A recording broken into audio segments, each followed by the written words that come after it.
श्रीरूपं साग्रजातं सागर रघुनाथान्वितं तं सजीव सावधैतं सावधूतं परिजनसहित कृष्ण चैतन्य देव श्री राधा कृष्ण पादा सागर ललिता श्री विशाखावितां हे कृष्ण करुणा सिंधु दीनबंधो जगत्पते गोपेश गोपिका कांत राधा कांत नमोस्तुते तप्ते कांचन गौरांगी राधे वृंदावनेश्वरी वृषभानुसुते देवी प्रणमामि हरिप्रिये वाञ्छाकल्पतरुभ्यश्च कृपा सिन्धुभैः च पतितानां पावनेभ्यो वैष्णवेभ्यो नमो नमः।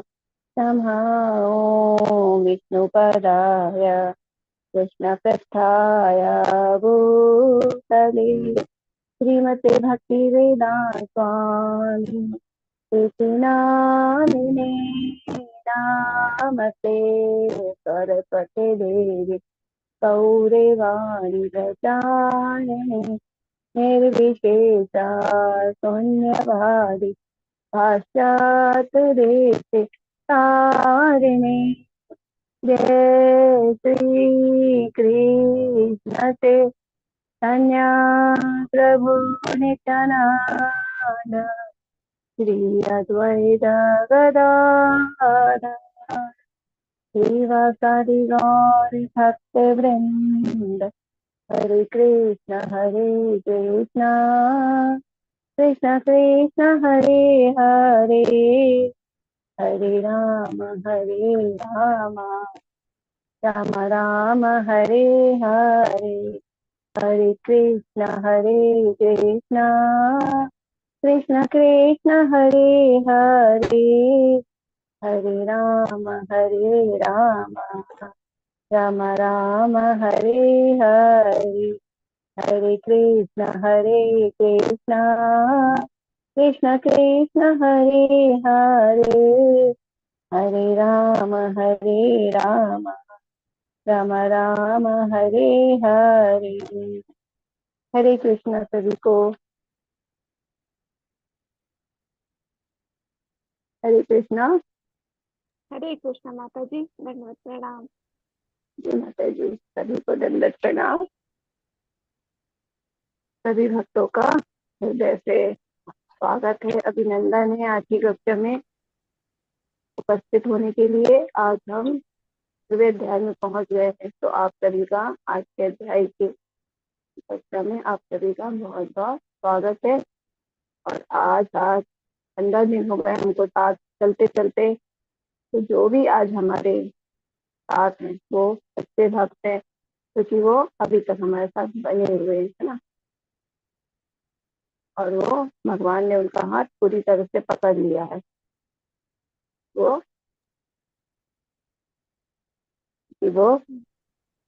रोज हमारे साथ ऐसे ही बने हैं। और हमारे जो भगवत गीता का अमृत पान है, जो भगवान के द्वारा भगवान के मुख कमलों से मुख से निकल रही है, उसको हम उसका पान कर रहे हैं। तो यही पान करते करते हमने 14 अध्याय तक का हमने ज्ञान प्राप्त किया। आज हम 15वें अध्याय को जानेंगे, जिसका नाम है पुरुषोत्तम योग। तो आज का बहुत ही सुंदर अध्याय है। हरे कृष्ण माता जी, ये चैट बॉक्स में शुभांगी माता जी ने लिखा है कि आवाज कम आ रही है। माता जी, अभी भी आपको आवाज कम आ रही है शुभांगी माता जी?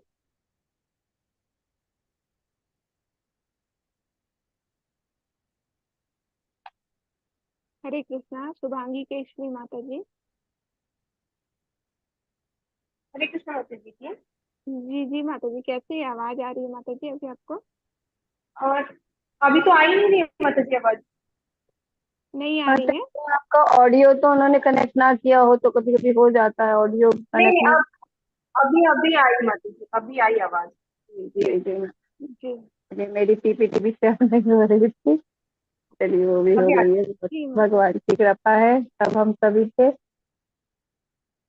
चलिए तो माता जी, आज हम शुरू करते हैं पुरुषोत्तम योग। तो 15वें अध्याय में आप सभी का स्वागत है। और आज का अध्याय का नाम है पुरुषोत्तम योग, सर्वोच्च पुरुष का योग। क्योंकि ये अध्याय क्या है, भगवान का पुरुषोत्तम मतलब सभी पुरुषों में उत्तम, जो पुरुषों में सर्वोच्च है, जो सबसे ऊपर है, वो पुरुषोत्तम है। तो इस प्रकार, और योग का मतलब है जुड़ना। तो जब हम भगवान से जुड़ते हैं, है ना, जो सबसे पुरुषों में सबसे उत्तम है भगवान, जब हम उनसे जुड़ते हैं तो वो बनता है पुरुषोत्तम योग। तो आज हम पुरुषोत्तम योग के बारे में पढ़ेंगे। आज का अध्याय, भगवान अपने इस अध्याय में अपने घर के बारे में बताएंगे, धाम के बारे में बताएंगे कि धाम कैसा है। क्योंकि अभी तो हम बार बार सुनते आ रहे कि हमें भगवत धाम जाना है, लेकिन वो धाम कहाँ है और कैसा है, इसके बारे में आज हम चर्चा करेंगे। तो थोड़ा सा कल के अध्याय के बारे में कोई रिकैप करना चाहेगा? हरे कृष्णा। अगर कोई माता जी प्रभु जी थोड़ा सा बताना चाहेंगे कि कल हमने क्या पढ़ा था। हरे कृष्णा माता हरे जी, कल कृष्णा। हमने हरे प्रकृति के कृष्णा तीन माता गुणों जी। के बारे में पढ़ा था। जी माता जी, हरे कृष्णा। तीन दंडवत गुण, प्रणाम माता जी। दंड प्रणाम माता जी। सभी को दंडवत तीन गुण प्रणाम। बताए थे आपने, सतोगुण, रजोगुण और तमोगुण के बारे में। जी माता जी, हम्म। जी माता जी, बहुत अच्छा माता जी, धन्यवाद। और कोई बता सकता है कि गुण के नाम क्या है, या गुण के बारे में हमने और भी कुछ पढ़ा था? क्या क्या पढ़ा था? सभी आचार्यों को कोटि हरे कोटि कृष्णा प्रणाम। माता जी। जी जी माता जी। तीन गुण हैं, सतोगुण, रजोगुण, तमोगुण। जी माता सतोगुण में जीव पाप कर्मों से मुक्त रहता है, सुख और ज्ञान के भाव में रहता है, ज्ञान के संग रहता है, शरीर के सारे द्वार ज्ञान के प्रकाश से प्रकाशित रहते हैं। और जी माता रजोगुण में लालच और सकाम कर्मों से बंधा रहता है, इसलिए उद्यमी होता है। और तमोगुण में अज्ञान और मोह में रहता है, आलसी और नींद में रहता है। बहुत अच्छा माता जी। इसके अलावा जो मरने के बाद जो लोग सतोगुण में होते हैं वो उच्च ग्रहों में जाते हैं, और जो रजोगुण में होते हैं वो भंवर लोक और भूलोक में रहते हैं, और जो दूसरे तमोगुणी होते हैं वो पशु योनि या निम्न योनि में जाते बहुत अच्छा माता जी, बहुत बहुत धन्यवाद माता जी। और कुछ बताएंगे? धन्यवाद माता जी। ठीक है, तो आगे चलते हैं। आज हमने, जैसे कल हमने पढ़े थे प्रकृति के तीन गुण, है ना, हमारा 14 चैप्टर था। इसमें हमने पहले तो भगवान जी ने बताया कि ये जो ज्ञान है वो सर्वोत्तम है, क्योंकि इस ज्ञान को प्राप्त करके सिद्धि लोग, है ना, सिद्ध जो ऋषि मुनि, उन्होंने भी सिद्धि को प्राप्त की है। क्योंकि जब पता होगा कि ये हमको कौन सी चीज बांधने वाली है, तो जब अगर ये ज्ञान हमारे पास रहेगा पहले से, तो हम उससे अपने आप को बचाएंगे ना, बचा के रखेंगे। तो इसलिए तीनों गुणों का जो ज्ञान है वो हमारे लिए बहुत उपयोगी है। फिर तीन गुण बताए, सतोगुण, रजोगुण, तमोगुण, ये पद्मावती जी ने भी बताए। और तीनों गुण के लक्षण भी बताए। ये तीनों गुण के क्या है लक्षण? जो सतोगुण होता है वो अधिक शुद्ध होता है, प्रकाश प्रदान करने वाला होता है, मनुष्यों के सारे पाप कर्मों से वो मुक्त करने वाला होता है। और जो इस गुण में होता है वो सुख और ज्ञान के भाव से बंधे जाते हैं। फिर रजोगुण में पढ़ा था कि उसकी उत्पत्ति असीम आकांक्षा तथा तृष्णा से होती है, और उसी के कारण ये देहधारी जीव सकाम कर्मों से बंध जाता है। और जो हमने तीसरा पढ़ा था तमोगुण, उसके बारे में पढ़ा था, अज्ञान से उत्पन्न होता है ये। और ये सभी देवधारी, ये मोह के रूप में होता है, और इसका जो परिणाम होता है वो पागलपन, आलस तथा नींद के रूप में होता है। और इसी से जो होता है तमोगुणी व्यक्ति, इसी गुण से वो बंध जाता है। अब जैसे माता जी ने बताया कि तीनों गुणों के, जब हमने गुण जान लिए, दो तीनों के लक्षण जान लिए, तीनों गुण हमें कैसे बांधते हैं वो हमने जान लिए। क्योंकि सतोगुण सुख से बांधता है, रजोगुण हमें सकाम कर्म से बांधता है, और जो तमोगुण होता है वो हमें पागलपन से बांधता है। ठीक है, ये हमने जाने। और तीनों गुण कैसे कार्य करते वो भी हमने देख लिए, क्योंकि प्रतिस्पर्धा चलती रहती है। हम भी किसी भी समय किसी भी गुण में हो सकते हैं, है ना। अभी यहाँ सतोगुण कर रहे हैं, सतोगुण में है क्योंकि हम भगवान के बारे में पढ़ रहे हैं, भगवान के शास्त्र को जान रहे हैं, भगवान के बारे में बात कर रहे हैं। भगवान की जो मुख से निकली है ना, ज्ञान वो हम प्राप्त कर रहे हैं, लेकिन हम किसी भी समय किसी भी गुण में हो जाते, क्योंकि तीनों गुणों में प्रतिस्पर्धा चलती रहती है। जो गुण ऊपर आ जाता है, जीत जाता है उस प्रतिस्पर्धा में, वही हमारे मन और बुद्धि में कार्य करता है, वो है ना, हो जाता है, और वो हम उसी गुण में से आ जाते हैं। तो ये भी हमने देखा, अगर हम सतोगुण में हम जाना चाहते हैं तो हमको कैसे पता चलेगा कि हम सतोगुण में, मतलब प्रभुपाद जी ने बोला कि अगर कोई तमोगुण में है तो उसको प्रयास करना चाहिए कि वो रजोगुण में आ जाए, रजोगुण में है तो वो अपने आप को सतोगुण में लाने का हमें प्रयास करना चाहिए। और हमें कैसे पता चलेगा कि हम सतोगुण में आ गए हैं? तो उसके लिए बोले, जब हमारे सारी जो इंद्रियां हैं केवल भगवान के बारे में सोचती है और भगवान का कार्य करने में प्रसन्न होती है, भौतिक जो कलमश है उससे वो मुक्त हो गई है, और भक्तों के संग में भगवान की सेवा में लगी है, तो वो, क्योंकि उसके शरीर के जो सारी इंद्रिय सारे द्वार है वो प्रकाश से प्रकाशित हो गए, तो इस प्रकार हम अपने आप को सतोगुण में है ये हम पता कर सकते हैं। और हमने ये भी देखा था कि हम उनकी गति क्या होती है ना, तो सबसे इम्पोर्टेंट है कि हमें ये पता चले कि जो तीन गुण में स्थापित रहता है, तीनों गुण में रहता है, तो उसकी गति क्या होती है। हमने इसके लिए श्लोक भी देखा था ना, ऊर्ध्वं गच्छन्ति सत्त्वस्था मध्ये तिष्ठन्ति राजसाः जगन्यगुणवृत्तिस्था अधो गच्छन्ति तामसाः। और मैंने बोला था ये श्लोक भी बहुत इंपॉर्टेंट है, क्योंकि ये हमें हमारे क्या है, ज्ञान की चक्षुओं को खोल देता है ना, दिमाग को, कि हम सतोगुणी, इसमें क्या बोला है, सतोगुणी व्यक्ति क्रमशः उच्च लोक में जाते हैं, रजोगुणी पृथ्वी पे रह जाते हैं, और जो अत्यंत गर्हित तमोगुण में स्थित है, मतलब जो बहुत ही तमोगुणी व्यक्ति वे कहते हैं नर्क लोगों में जाते हैं।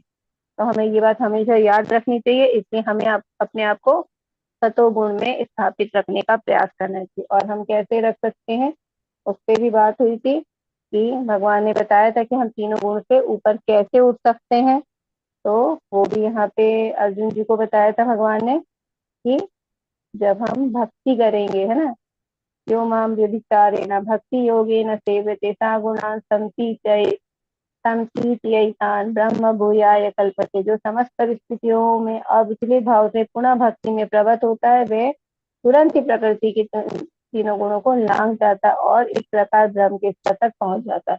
तो क्या करना, हमें तीनों गुण से ऊपर उठ के ब्रह्म ब्रह्म यानी भगवान तक उठना है, भगवान के स्तर तक हमें पहुंचना है ना।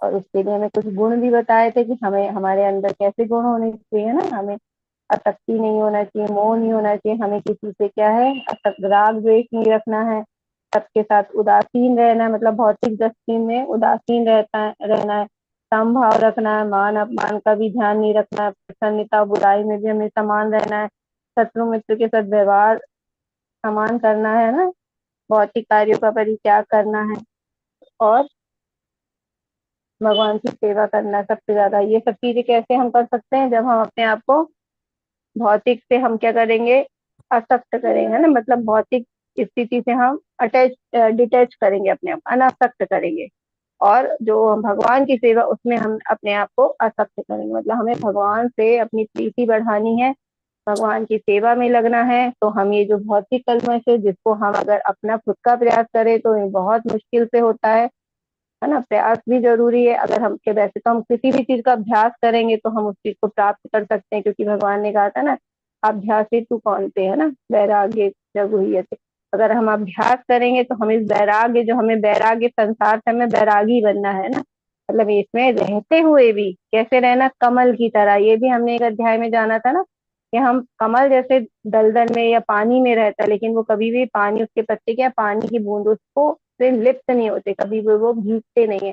तो हमें इस संसार में ही रहते हुए, लेकिन हमें यहाँ के संसार के सारे कार्य करते हुए भी, तो भी हमें इस संसार से अपने आप को अलग रखना है, मतलब एक संसार में रहते हुए हमें यहाँ से राग द्वेष नहीं करना है ना, द्वेष तो करना ही नहीं है, क्योंकि द्वेष जो करता है वो कभी भक्ति भी नहीं कर पाता। तो हमें किसी से द्वेष भी नहीं करना है ना, शत्रु से भी समभाव रखना है, तो हमें किसी से द्वेष नहीं करना, क्योंकि भगवान ने अर्जुन जी को कहा था ना कि तुम क्योंकि द्वेष नहीं करते हो, इसलिए मैं तुम्हें ये गुहितम ज्ञान दे रहा हूँ। तो यहाँ पे अभी फिर हमारा ये जो अध्याय है वो भी गुहितम ज्ञान पे ही है, भगवान हमें गुहितम ज्ञान देंगे। हमें द्वेष नहीं करना है, ये हमारा पहला पॉइंट है, लेकिन हमें उससे भी ज्यादा हमें राग भी नहीं रखना किसी से ना, किसी से आसक्ति भी नहीं रखना। हमें सिर्फ आसक्ति भगवान से रखनी है, ये चीज हमें और जोड़ना है अपने साथ कि हमें द्वेष तो करना ही नहीं, लेकिन हमें राग भी नहीं करना, हमें आसक्त भी नहीं होना किसी के साथ। तो अब हमने कल के अध्याय में जाना था कि हम क्या करें, तीनों गुण से अतीत हो सकते, भक्ति करते हैं। तो अब हम तीनों गुण से जब हम ऊपर उठ जाएंगे, ठीक है, बार बार भगवान ने कहा तो तुम तीनों गुणों से ऊपर हो जाओ, है ना, तीनों गुण को लांग जाओ। तो अभी हमारे मन में जैसे प्रश्न आता है कि अगर हमें तीनों गुण को लांग गए तो हम जाएंगे कहाँ। लांग तो गए हमने, मान लीजिए हमने प्रयास करे, भक्ति करी, और बहुत सारे जो अनन्य भक्त हैं वो तो लांग भी गए, लेकिन वो जाएंगे कहाँ। तो आज हम इस अध्याय में जानेंगे कि तीनों जब गुणों से ऊपर उठा जाता है तो उस व्यक्ति कहाँ जाता है, तो उसकी गति क्या होती है। जब वो तीनों तीनों जो गुण है उसमें उसकी गति नहीं है, नहीं हो रही, क्योंकि वो तीनों गुण में नहीं, उससे ऊपर उठ गए, तो अब उसकी चेतना कहाँ उसको लेके जाएगी और वो किस गुण में है ना। तो ये हम जानेंगे, क्योंकि हमने ये बात कल भी आखिरी में की थी कि अगर हम तीनों गुण से ऊपर उठ जाते हैं तो वो कहलाता है शुद्ध तत्व गुण। जैसे सतो गुण है, उसके ऊपर अगर हम चले जाते हैं तो शुद्ध तत्व गुण होता है। तो जब हम शुद्ध तत्व गुण में होते हैं, हमने तीनों गुण के हम ऊपर आ गए हैं, तीनों गुणों को हमने लांग दिया है, तो अब हम कहाँ जाते हैं। अब हम कहाँ जाते हैं ये इस अध्याय में है, क्योंकि इस अध्याय का नाम है पुरुषोत्तम योग। हम कहाँ जाएंगे, भगवत धाम, है ना। तो भगवान का धाम कैसा है ये हम जानेंगे आज के अध्याय में।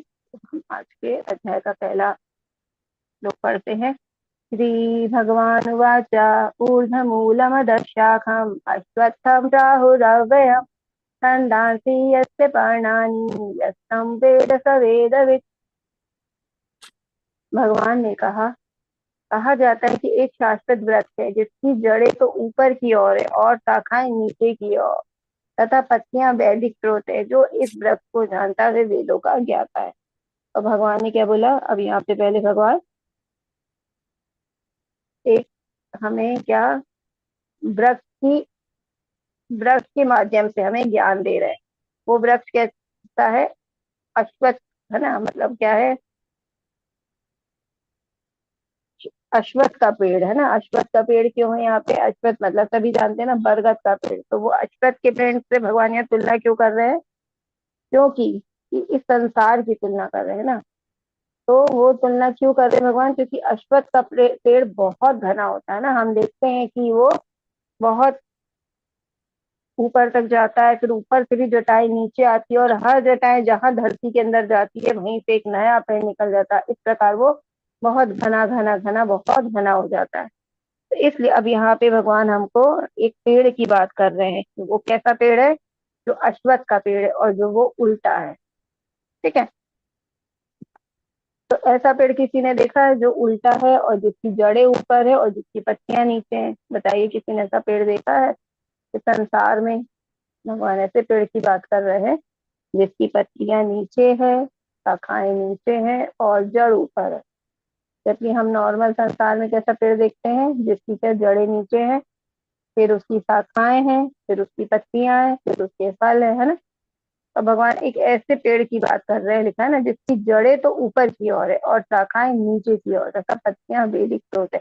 तो जैसे हम इस पेड़ में देख सकते हैं, है ना, पत्ती मतलब ये जो पिक्चर है इसमें देख सकते हैं, इसमें देख रहे हैं ना कि जड़ें दिख रही हैं और फिर यहाँ नीचे पूरे पत्तियां दिख रही है। तो किसी ने ऐसा पेड़ देखा है तो आंसर दे सकते हैं।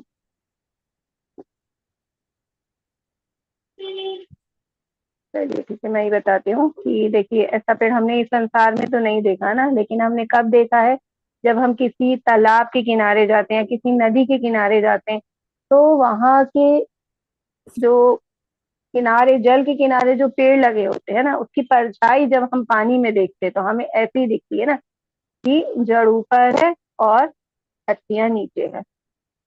तो ये उल्टा पेड़ है ना। तो ऐसा पेड़ जो होता है उल्टा होता है, वो देखो उल्टा है। अब ये उल्टा पेड़ क्या है, वास्तविक संसार में नहीं, लेकिन ये परछाई है ना। तो उल्टा पेड़ परछाई में ही हम देख सकते हैं। तो जो आध्यात्मिक जगत है ना, जो कि सीधा वृक्ष है और उसका उल्टी परछाई क्या पड़ रही है, पानी में पड़ रही है, वो है भौतिक जगत।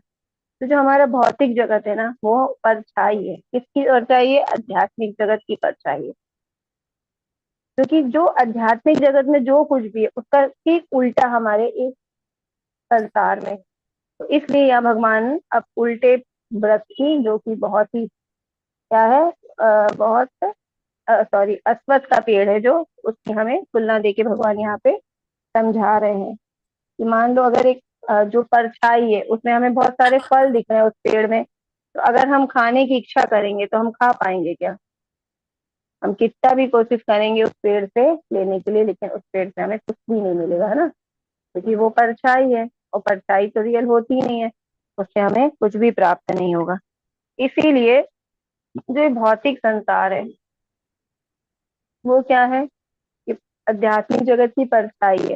तो असली आनंद कहाँ है? आध्यात्मिक जगत में। लेकिन जो भौतिक जगत है इसलिए परछाई मात्र है, मतलब जो हमें आनंद सुख दिख रहा है ये केवल वास्तविक सुख है जो आध्यात्मिक लोक में, उसकी सिर्फ ये यहाँ पे दिख रहा है, लेकिन वास्तव में ये सुख है ही नहीं ना।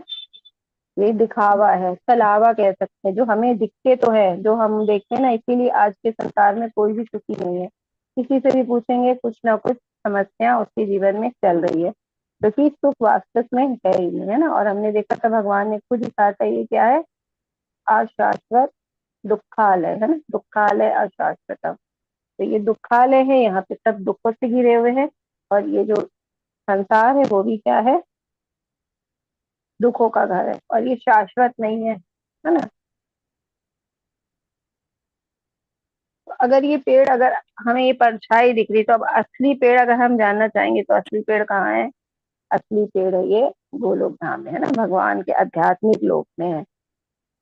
तो वहां पे हमें असली सुख प्राप्त हो सकता है।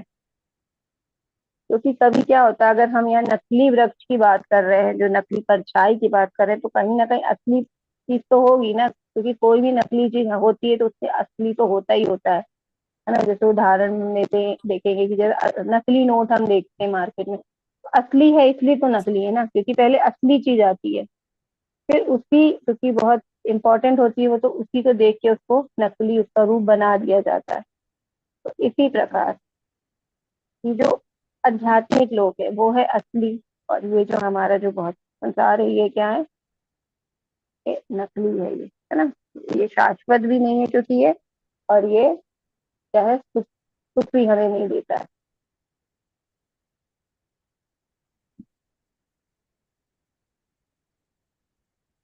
और भगवान क्या बोल रहे हैं यहाँ पे इस पेड़ के बारे में कि इसकी जो पत्तियां हैं वो क्या, ये पहले तो ये पेड़ बहुत घना है, और यहाँ पे हम जैसे पिक्चर में देख रहे हैं ना, ये सब इसकी जो शाखाएं हैं उसी में क्या है? सारी योनियां हैं। जितनी भी हम योनि की बात करते हैं, मतलब एक चीटी से लेके अगर हम एक ब्रह्मा जी के लोक तक भी करेंगे, तो ये वहां तक, मतलब ये जो सारे जो लोक है वो इस जो इनकी ब्रांचेस है उसमें सारे योनियां होती है, सारी योनियां। और जो उसकी जड़ है वो देख रहे हैं, हम देख रहे हैं ना, जड़ में क्या? ब्रह्मा जी है। तो सबसे उच्च लोक क्या है? ब्रह्म लोक। तो ये जो है ब्रह्म लोक से ही प्रारंभ होता है, इसकी जो जड़ें होती है ना वो ब्रह्म लोक से ही प्रारंभ होती है। तो थोड़ा सा अगर हम ध्यान से समझेंगे, क्योंकि ये बहुत इंपॉर्टेंट चीज है, और हमें ये इसलिए भगवान एक पेड़ की तुलना से बता रहे ताकि हम इसको अच्छे से समझ सके कि हम कैसे शाखाओं में फंसे हुए हैं। इसलिए भगवान इस भौतिक लोक की तुलना उल्टे पेड़ से कर रहे हैं। पेड़ की जड़ें व शाखाएं बताना है आगे कि ये जो जड़ें हैं वो उसमें ब्रह्मा जी हैं, और नीचे जितनी भी शाखाएं उसमें सारी योनियां है हमारी। और जो शाखाएं हैं वो नीचे की ओर जा रही हैं, और जड़ें ऊपर की ओर है। और इसकी जो पत्तियां हैं वो पत्तियां हैं वैदिक स्रोत है। मतलब हम क्या है, इस संसार में जो पत्तियां हैं, अगर हम वेदों वेदों को पढ़ेंगे, तो वेदों को पढ़ेंगे तो हम इन योनियों से क्या होंगे? मुक्त हो जाएंगे, और आध्यात्मिक लोग चले जाएंगे, है ना। जो इस वृक्ष को जानता है वेदों का ज्ञाता, क्योंकि अगर हमने इस वृक्ष को अच्छी तरह से समझ लिया तो हम क्या होगा? इस जो पेड़ है इससे हम मुक्त हो जाएंगे, क्योंकि हम वेद पढ़ेंगे, और वेदों को पढ़ के हम भगवान को, क्योंकि सारे वेद क्या है? भगवान की वाणी है। क्योंकि पहले वेद क्या होते थे? श्रुति के माध्यम में रहते थे ना, एक गुरु परंपरा के द्वारा जब ज्ञान आता था तो गुरु के द्वारा बताए गए ज्ञान को शिष्य क्या सुन के ग्रहण कर लेता था। लेकिन अभी जो कि हम लोग कलयुगी लोग हैं तो हमारी क्या आयु भी कम है, बुद्धि भी कम है और हम आलसी हैं। तो इस कारण वेद व्यास जी को पता था तो उन्होंने ये पूरा क्या किया, ज्ञान को स्मृत था ना वो लिखित में रख दिया हमारे लिए।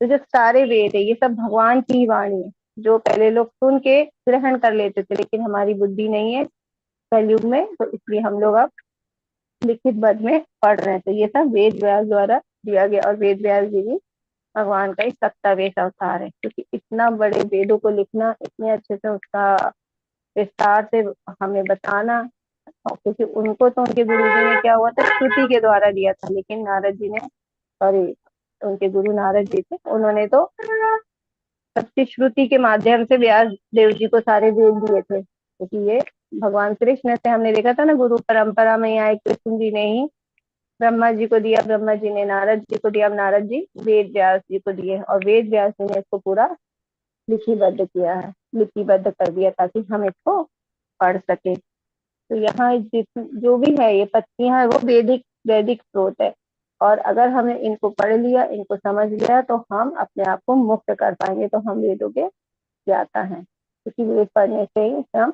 वेद को जान पाएंगे। इस भौतिक जगत के बंधन की तुलना अश्वत्थ के पेड़ से की गई है। जो व्यक्ति सकाम कर्मों में लगा है उसके लिए इस वृक्ष का कोई अंत नहीं है। तो जो कि केवल इच्छाएं कर रहा है ना, तो उसका कोई अंत नहीं है। क्यों क्यों नहीं अंत है? क्योंकि वो क्या करेगा, इच्छाएं बार बार कर रहा है तो बार बार जन्म लेगा। जैसे हमने देखा था पुराने अध्याय में कि जैसी मरते समय जो इच्छा होती है उसको वैसा ही शरीर प्राप्त होता है। तो वो इच्छा बार बार इच्छा कर रहा है और बार बार इस पृथ्वी लोक में आ रहा है। तो जो सकाम कर्मों में लगे उस वृक्ष का कोई अंत नहीं। बस क्या हो रहा है, वो व्यक्ति अब इस पेड़ की तरह भगवान बता रहे हैं कि वो क्या हो रहा है, एक जो वृक्ष की शाखा है उससे छूटेगा तो वो क्योंकि इच्छा कर रहा है तो वो दूसरी शाखा में पहुंच जाएगा। दूसरी शाखा से मुक्त हुआ मतलब उसका पूरा उसका जीवन गया, वो तीसरी शाखा में। जैसे आत्मा हमेशा क्या होता है, एक शरीर को बदल के बार बार दूसरे शरीर को ग्रहण करती है। और क्यों करती है? क्योंकि हम बार बार इच्छाएं करते हैं, है ना। तो इच्छाएं करने से वस्तु की तरह आत्मा शरीर को बदलती रहती है। तो इसलिए अगर हम सकाम कर्मी है, हमारी इच्छाएं हैं, हमें भोगने की इच्छा है, अपनी इच्छाओं को इंद्रिय भोग चाहते, तो हम हमेशा हमारे लिए वृक्ष की कोई अंत नहीं। क्योंकि ये जो वृक्ष है वो भी बहुत जटिल है, बहुत घना है। तो यहाँ पे अनंत शाखाएं हैं हमारे भ्रमण करने के लिए, हम चाहे किसी में भी जा सकते हैं। तो इस प्रकार यहाँ इस वृक्ष का कोई अंत नहीं है। तो एक शाखा से दूसरी शाखा में और दूसरी शाखा से तीसरी में घूमता रहेगा।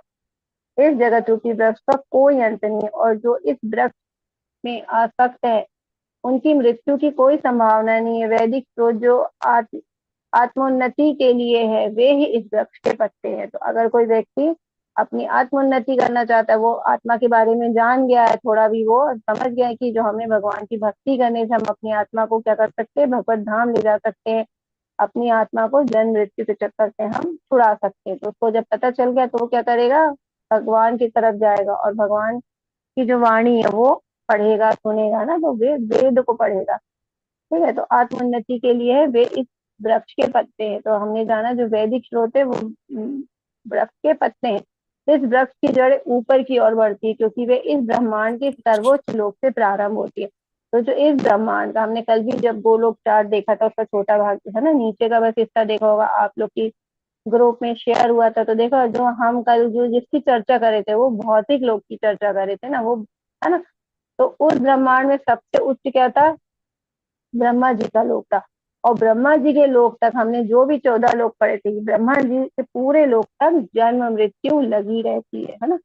सब में चाहे वो ब्रह्मा के पत्नी भी क्यों तो उनकी भी मृत्यु होगी, ये भी हमने जान लिया था अच्छे से। क्योंकि ब्रह्मा जी भी क्या है, उनकी भी एक आयु है। वो एक आयु के बाद उनकी भी क्या होगा, उनको भी देह को त्यागना पड़ेगा, उनकी भी मृत्यु होगी। तो इसलिए जो हमने कल देखा, तो उसके बाद आप लोग ने देखी जो गोलोक चार्ट आपके ग्रुप में शेयर हो उसके ऊपर देखिए, और भी एक धाम दिखा है ना, बैकुंठ धाम है, उसके ऊपर है गोलोक धाम। तो वही मैंने कहा था ना, हमने छोटे से हिस्से की बात करी।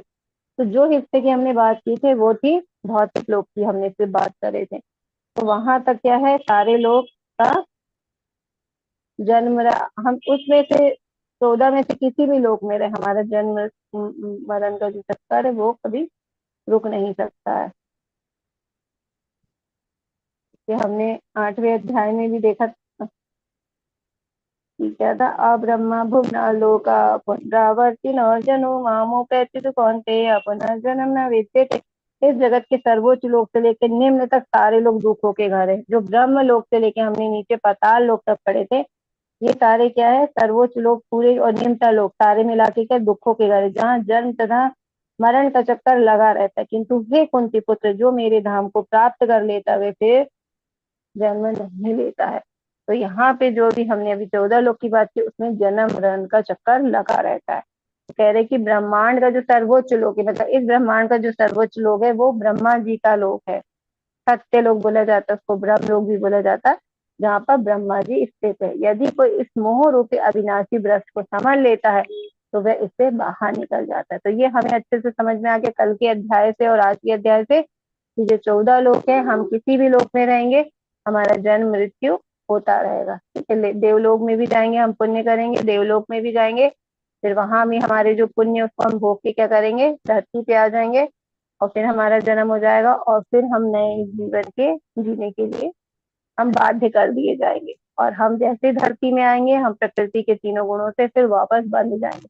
तो ये जो हमारा साइकिल है वो हमारा जीवन भर मतलब हमारे चलता ही रहेगा। तब तक कब तक चलेगा, जब तक हम भगवत धाम जाने के लिए अपने आप को इतने भगवान की सेवा में नहीं लग जाते, अपने आप को भक्ति में नहीं लगा लेते, जब तक हम भगवत धाम नहीं जाते तब तक ये जो चक्र है ये सब चलता रहेगा। यदि कोई इस मोह रूपी अविनाशी वृक्ष को समझ लेता है, तो हमने ये पूरा चक्र समझ लिया तो वह इससे बाहर निकल जाता है। हमने अगर पूरा समझ लिया हम भी बाहर निकल जाएंगे, है ना। अब यहाँ बाहर निकलने की बात हो रही है। यहाँ पे देखिए और अच्छे से एक बार हम देख सकते हैं कि ये ब्रह्मा जी हमको दिख रहे हैं। ब्रह्मा जी क्या है, ये पेड़ की जड़ पे बैठे हैं और वो यहाँ से ये पेड़ प्रारंभ हुआ है और जो नीचे का जो भाग है, नीचे वो पेड़ की क्या है, पत्तियां हैं, शाखाएं हैं, टहनियां हैं, जिसमें बहुत सारे लोग देखो दिखाई दे रहे हैं। तो इसमें जानवर भी देखो, नीचे तरफ देखिएगा तो जानवर की योनि दिखेगी, फिर धीरे धीरे जो थोड़े असभ्य मनुष्य होंगे फिर और ऊपर आएंगे तो थोड़े सभ्य मनुष्य है ना, क्योंकि हमने जाना कि जो मनुष्य योनि भी क्या 4 लाख योनियां है। तो अगर सोचो 4 लाख है तो कहीं ना कहीं पहले हम बहुत ऐसे जगह भी जन्म ले, भले मनुष्य योनि लेकिन हम जो सभ्य नहीं है ना। हम देखते हैं बहुत सारे लोग हैं जो अभी भी जो ट्राइबल एरिया है वहां पे देखते हैं तो वहां पे अभी भी आदिवासी लोग रहते हैं, फिर गांव के लोग, ऐसे करते करते फिर ऊपर थोड़े से हम अच्छे कुल में जन्म लेंगे क्योंकि हम धीरे धीरे कहीं ना कहीं भक्ति कर रहे हैं। फिर देखिए ऊपर क्या दिया है, फिर ऊपर उसके ऊपर देखिए देवलोक है ना।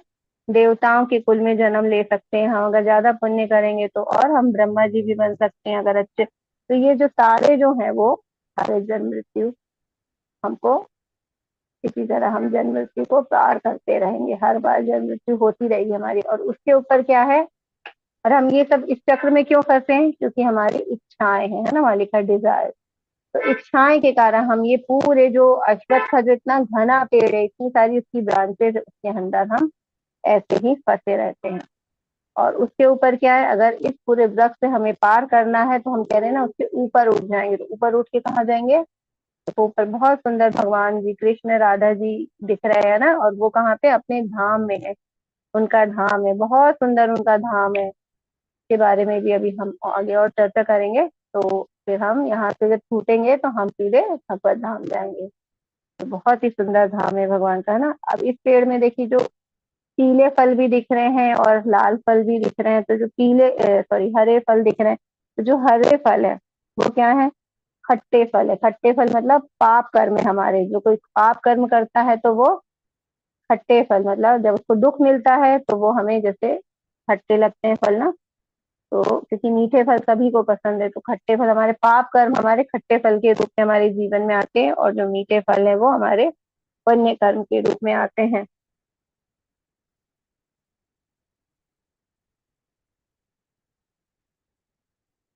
इस प्रकार यहाँ पे भगवान ने इस अश्वत्थ पेड़ की हमें व्याख्या की है, तो कि हम किस कहाँ पे हैं, हमें पता होना चाहिए कि हम अभी इस भौतिक संसार में किस तरह से फंसे हुए, तो उसको यहाँ पे एक तुलना की तरह भगवान ने हमें बताया है। अब ये वृक्ष कैसा है इसके बारे में और भगवान ने बताया, इस वृक्ष की शाखा ऊपर तथा नीचे फैली है, मतलब इतनी ब्रांचेस है कि ऊपर भी है नीचे, क्योंकि हम देखते हैं ना जो बरगद का पेड़ है, उसमें जड़ें निकलती है, तो जड़ें ऊपर भी होती है नीचे भी होती है ना, और प्रकृति के तीनों गुणों द्वारा पोषित होती है। जैसे एक पेड़ को क्या है, पोषण के लिए उसको जल देना पड़ता है, तो यहाँ पे जो भी ये पेड़ है, क्योंकि ये इच्छाओं का पेड़ है, और हमारी इच्छा कैसे होती है, जब हम तीनों गुणों में फंसे रहते, तो जब तीनों गुणों में हम बंधे रहेंगे, हम, क्योंकि तीनों गुण हमें बांधते हैं, तो जब हम तीनों गुणों में बंधे रहेंगे और तरह तरह की इच्छाएं करेंगे, तो हम हमेशा जन्म मृत्यु में फंसे रहेंगे पेड़ में।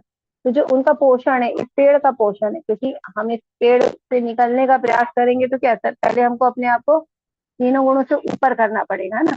तो यहाँ पे कह रही जो प्रकृति जो तीनों गुण है उसका पोषण कौन कर रहा है, मतलब इस पेड़ का पोषण तीनों गुणों के द्वारा किया जाता है। इसकी टहनियां इंद्रिय विषय, क्योंकि हम लोग क्या होते हैं, इंद्रियों से इंद्रिय विषय करते हैं ना, हम उसी में अपने आप को सारी जिंदगी उसी में फंसा लेते हैं। जैसे आंख है, हमेशा सुंदर रूप देखना चाहती है ना, हमने इस पे चर्चा करी कि कान है जो हमें हमेशा बहुत सुंदर सुंदर धुन सुनना चाहते हैं, मधुर बातें सुनना चाहते हैं। और जो मुंह है ना, हम क्या, मतलब जीवा है तो सुंदर हर चीज टेस्टी टेस्टी खाना चाहती है हमेशा। कोई ये नहीं बोलेगा कि मुझे जो पसंद नहीं है ना वो भोजन कोई दे दे, तो कभी नहीं बोलेगा। जो पसंद है ना तो वही बोलेगा कि मुझे वही भोजन खाना, उसी की इच्छा हो रही है। तो मतलब हर चीज जो हमारी है ना, हमारे त्वचा है वो हमेशा किसी मुलायम चीज को छूना चाहेगी, कभी जो कड़ी है, जो है ना कांटेदार चीज है, उसको कभी वो स्पर्श नहीं करना चाहेगी। तो हमारी जो इंद्रियां हमारी वो हमेशा इंद्रिय विषयों में फंसी रहती है, और वो हमेशा हर चीज की, अच्छी चीज की मांग करती है। तो इस वृक्ष की जड़ें नीचे की ओर भी जाती है, क्योंकि पेड़ में हम देखते हैं ना कि जड़ें जो ऊपर से नीचे आती है ना, जड़ें, तो अगर यहाँ उल्टा पेड़ है तो यहाँ पे क्या हो गया, नीचे से ऊपर की ओर जा रही है, जो मानव समाज के सकाम कर्मों से बंधी हुई है। तो ये जो जड़ें हैं वो क्या करती है हमें, जो हम मानव समाज कहते हैं ना, मानव क्या एक सामाजिक प्राणी है, समाज में बन के रहना चाहता है। तो समाज में क्यों, क्योंकि वो अपनी इच्छाओं को समाज से पूरा कर रहा है। तो और इच्छाएं की हमारी सकाम कर्म ही हमारी इच्छाएं हैं, तो इसलिए क्योंकि वो सामाजिक जो प्राणी है वो क्या होता है, वो कर्मों से सकाम कर्मों से बंधी हुई रहते, इसलिए ये वृक्ष इस प्रकार ये पोषित होता रहता है। इस वृक्ष के वास्तविक स्वरूप का अनुभव इस जगत में नहीं किया जा सकता, कोई भी नहीं समझ सकता कि इसका आदि कहाँ है, अंत कहाँ है, और इसका आधार कहाँ है। तो जो हम वास्तविक स्वरूप है ना, क्योंकि हम तीनों गुणों में है, लेकिन फिर भी हम क्या होते हैं, एक्सेप्ट नहीं करते कि हम तीनों गुणों में है। इसलिए भगवान ने तीनों गुणों का इतने विशेष हमें ज्ञान दिया ताकि हम इसको माने और इसको फिर में अपने ऊपर परीक्षण करके देखें, अपने आप को देखें कि हम किस गुण में हैं। क्योंकि हमें जब पता ही नहीं होगा, हम इस गुण से अपने आप को कभी भी मुक्त करने का प्रयास ही नहीं करेंगे, तो हम जो वास्तविक है उसको हम नहीं जान सकते है ना, इस जगत में रह के नहीं जान सकते। कोई भी नहीं समझ सकता है कि इसका आदि कहाँ है, क्योंकि ये बहुत ही घना पेड़ है। तो इसका प्रारंभ कहाँ से हुआ, इसका अंत कहाँ है, और इसका मेन आधार कहाँ है, ये सब हम नहीं जान पाते। लेकिन मनुष्य को चाहिए कि इस दृढ़ मूल वाले वृक्ष को विरक्ति के शस्त्र से काट गिराए, तत्पश्चात उसे ऐसे स्थान की खोज करनी चाहिए जहां जाके लौट लाना पड़े। तो अब भगवान यहाँ बहुत अच्छी चीज बता रहे हैं कि ये देखिए पेड़ है जो कि बहुत घना है, जिसके अंदर हम फंसे हुए, तो अगर हमें उससे निकलना है अपने आप को, तो हमें क्या करना पड़ेगा, से निकलने के लिए हमें उस पेड़ की जो मूल जड़ है उसको ही हमें काट डालना चाहिए, है ना। अगर हमने उस पेड़ को काट दिए तो हम वहां से मुक्त हो जाएंगे। लेकिन हम कैसे पेड़ को काट सकते हैं, इसके बारे में बताएं, विरक्ति के साथ, शस्त्र से। तो जैसे एक पेड़ को काटने के लिए हम देखते हैं ना, तलवार वगैरह से या कुल्हाड़ी से हम काट सकते हैं, तो इसी प्रकार एक शस्त्र की जरूरत होती है पेड़ को काटने के लिए। तो ये जो हमारा जो जो ये जो अध्याय जो संसार है, जो इस पेड़ में हम फंसे हुए हैं, है ना, तो उस पेड़ को अगर काटना है हमें, तो हमें क्या करना, विरक्ति, विरक्ति मतलब हम ये जो संसार में जो हम बात करें आसक्ति की ना, कि हमें इसमें आसक्त नहीं हो रहा है, तो जब हम इससे विरक्ति विरक्ति करेंगे, है ना, मतलब हम उससे अटैच नहीं करेंगे अपने आप को। बस हम रह रहे हैं, हम कार्य कर रहे हैं, जो भगवान ने कर्तव्य के लिए भेजा हम वो कर्तव्य कर रहे हैं, सारे कार्यों को हम, सारे दायित्वों को हम अच्छे से कर रहे हैं, लेकिन हम उसमें अटैच नहीं है। और ना ही हमें बहुत सारी इच्छाएं, इंद्रियों को भोगने की इच्छाएं हैं। हम क्या भगवान की सेवा में लगे। तो जब तक वो विरक्ति नहीं आती हमारे अंदर, तो हमें विरक्ति आएगी तो हम उस विरक्ति के हथियार से हम इस पेड़ को काट देंगे, है ना। और ये कैसे होगा, विरक्ति कहाँ से आएगी, तो ये भी हमने जाना था ना, अभ्यास से तू कौन थे वैराग्य गुह्य से। तो ये हम अभ्यास से, है ना, आज हम बोलेंगे तो कि आज हमने सुन लिया और आज ही हम अपने विरक्ति के हथियार से काट दें इस पेड़ को, तो ऐसा कोई भी नहीं कर सकता, क्योंकि हम लोग इसमें बहुत ही बुरी तरह से फंसे हुए। तो ये धीरे धीरे जब हम अभ्यास करेंगे, अभ्यास करते करते हमारे अंदर विरक्ति आएगी, है ना। तो जब हम विरक्ति के द्वारा ही इसको हम काट सकते हैं, है ना। तत्पश्चात उसे ऐसे स्थान की खोज करनी चाहिए। अब हमने विरक्ति के हथियार से उस घने पेड़ को काट दिया, तब हम जाएंगे कहाँ, है ना। तो बोला गया है कि फिर उसे ऐसे स्थान की खोज करनी थी जहां जाके लौटना ना पड़े। क्योंकि इस पेड़ में तो क्या कर रहे थे हम, एक ब्रांच से दूसरी ब्रांच, दूसरी ब्रांच से तीसरी ब्रांच जा रहे थे, ठीक है। लेकिन अब हमने इस पेड़ को ही काट दिया, अपने आप को क्या भगवान की सेवा में लगा दिया, क्योंकि हम सारी जो भौतिक इच्छाएं थे उसको हमने समाप्त कर दिया। तो अब हम उस अश्वत्थ जो घना पेड़ है उससे मुक्त हो गए। लेकिन अब ये भी प्रश्न आता ना कि हम जाएं कहाँ। तो उसके बाद कह रहे भगवान कि हमें ऐसे स्थान की खोज करनी चाहिए जहां जाके लौटना ना पड़े, क्योंकि आत्मा तो कभी नष्ट नहीं होती, हमने जाना। अगर हमने अपने आप को इस भौतिक संसार से मुक्त कर लिया तो फिर ये आत्मा जाएगी का, कहीं ना कहीं तो जाएगी। तो ऐसी जगह जाना चाहिए उसको जहां से उसे लौटना ना पड़े, जहाँ उस भगवान की शरण ग्रहण कर, है ना, जहाँ उस भगवान की ग्रहण सहन कर ली जाए, जिससे अनादिकाल से प्रत्येक का सूत्रपात तथा विस्तार होता आया है। तो अब यहाँ पे बता रहे हैं भगवान, जब यहाँ से हम अपने आप को मुक्त करेंगे तो हमें कहाँ जाना है, भगवान के धाम जाना है। क्योंकि हमने ये भी जाना है कि जो सारे लोग हैं वो क्या होते हैं, नष्ट होते रहते हैं, प्रलय आती रहती है उनपे, नष्ट होते रहते हैं और बनते रहते हैं। लेकिन जो भगवान का धाम है वो यथावत वैसा ही बना रहता है, उसमें वो कभी भी प्रलय में ना तो नष्ट होता है और ना वो बनता वो, क्योंकि वो अनादि काल है ना, अनादि से बना हुआ भगवान वहां पे नित्य निवास करते हैं। और वो जो स्थान है भगवत धाम, वो यथावत वैसा ही बना रहता है। तो इसलिए अगर हम इस आध्यात्मिक, हम इस संसार से अपने आप को मुक्त करेंगे तो हमें क्या जाना है, भगवान के आध्यात्मिक धाम जाना है, ताकि हम वहां पे शाश्वत भगवान के साथ हम वहां रह सके। और वहां से हमारा, भगवान बार बार कह रहे कि जो मेरे धाम आएगा वहां से उनको वापस लौटना नहीं पड़ेगा। तो ये जो हमारी जो सबसे बड़ी समस्या है जन्म मृत्यु, इससे हम बच सकते हैं। और जन्म मृत्यु के कारण हम इस पेड़ से में बंधे हुए रहते हैं, पेड़ में ही आते जाते रहते हैं। लेकिन जैसे ही हम इस पेड़ से मुक्त होते हैं, विरक्ति के हथियार से हम इसको काटा, तो हम वहां से अपने आप को मुक्त करके भगवत धाम अपने आप को ले जा सकते हैं। अब यहाँ पे भगवान अपने धाम के बारे में बता रहे हैं कि उनका धाम कैसा है। क्योंकि अब हम भगवान धाम की, भगवत धाम की बात कर रहे हैं, तो भगवान भगवत धाम कैसा है हमें कैसे पता चलेगा ना, कौन बताएगा हमें। तो भगवान का धाम है तो भगवान ही बताएंगे कि उनका धाम कैसा है। तो अब यहाँ पे भगवान अपने धाम के बारे में बता रहे हैं। न तद्भासते सूर्यो न शशांको न पावकः यद् गत्वा न निवर्तन्ते तद्धाम परमं मम। यह मेरा परम धाम ना तो सूर्य या चंद्रमा के द्वारा प्रकाशित होता और ना अग्नि द्वारा या बिजली से।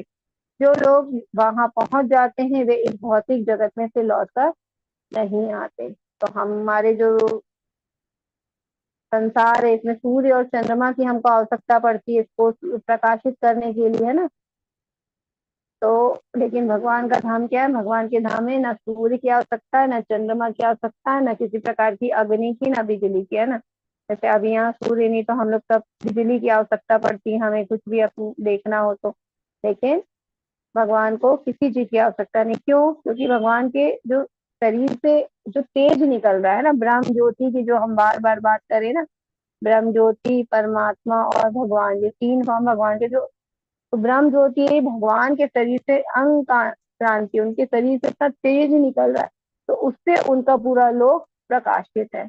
उनको किसी भी दूसरे जो किसी भी उनको प्रकाश के लिए किसी भी और दूसरे सोर्स की उनको आवश्यकता नहीं है, क्योंकि भगवान अपने आप में ही सब, हमने बोला था ना भगवान का शरीर क्या दिव्य है, उनकी इंद्रिया दिव्य है, वो अपने आप में ही सब कुछ क्या करते हैं, सब विभक्त कर लेते हैं उनको, क्योंकि सब कुछ तो वहीं से आ रहा है। जबकि सूर्य और चंद्रमा जो हमें दिखाई देता है, जिससे हमें प्रकाश मिलता है, वो भी भगवान ने ही हमारे लिए व्यवस्था करी है ना। तो भगवान के धाम में भगवान को इसकी जरूरत ही नहीं है, क्योंकि भगवान की जो अंग क्रांति है उसी से वहां पे बहुत प्रकाश है। तो इस प्रकार अपने धाम का भगवान वर्णन कर रहे हैं, जो क्या है, जो लोग वहां पहुंच जाता है, वे इस भौतिक जगत में फिर से लौट कर नहीं आता। तो यही सबसे बड़ी बात है, तद धाम परमा मम, है ना, यद गत्वा न निवर्तन्ते तद धामा परमा मम। तो जो इस लोक में पहुंच जाता है तो फिर वो लौट के नहीं आता। तो इस बात समझ में आ गई हमें कि अगर हम भौतिक संसार में इच्छाएं करते रहेंगे तो हम ये जो संसार रूपी जो बहुत घना अश्वत्थ का वृक्ष है, हम इसी में फंसे रहेंगे। जबकि ये क्या है, आध्यात्मिक जगत की परछाई है ना। वास्तविक आनंद कहाँ है, आध्यात्मिक जगत में। और जो संसार में है, क्योंकि ये परछाई है, ये उल्टा है, क्योंकि जो आध्यात्मिक जो लोग है धाम है, ये क्या सीधा है, और इसी का जो है उल्टा है। तो उल्टे में जो परछाई के रूप में हमें दिखाई दे रहा है, उसमें हमें कुछ भी मिलेगा तो वो कभी भी शाश्वत नहीं होगा। जैसे हम परछाई के जो पेड़ है, अगर उस पेड़ के फल हम चाहेंगे तो वो फल क्या, हम कितना भी प्रयास करेंगे वो फल हम नहीं खा पाएंगे, है ना।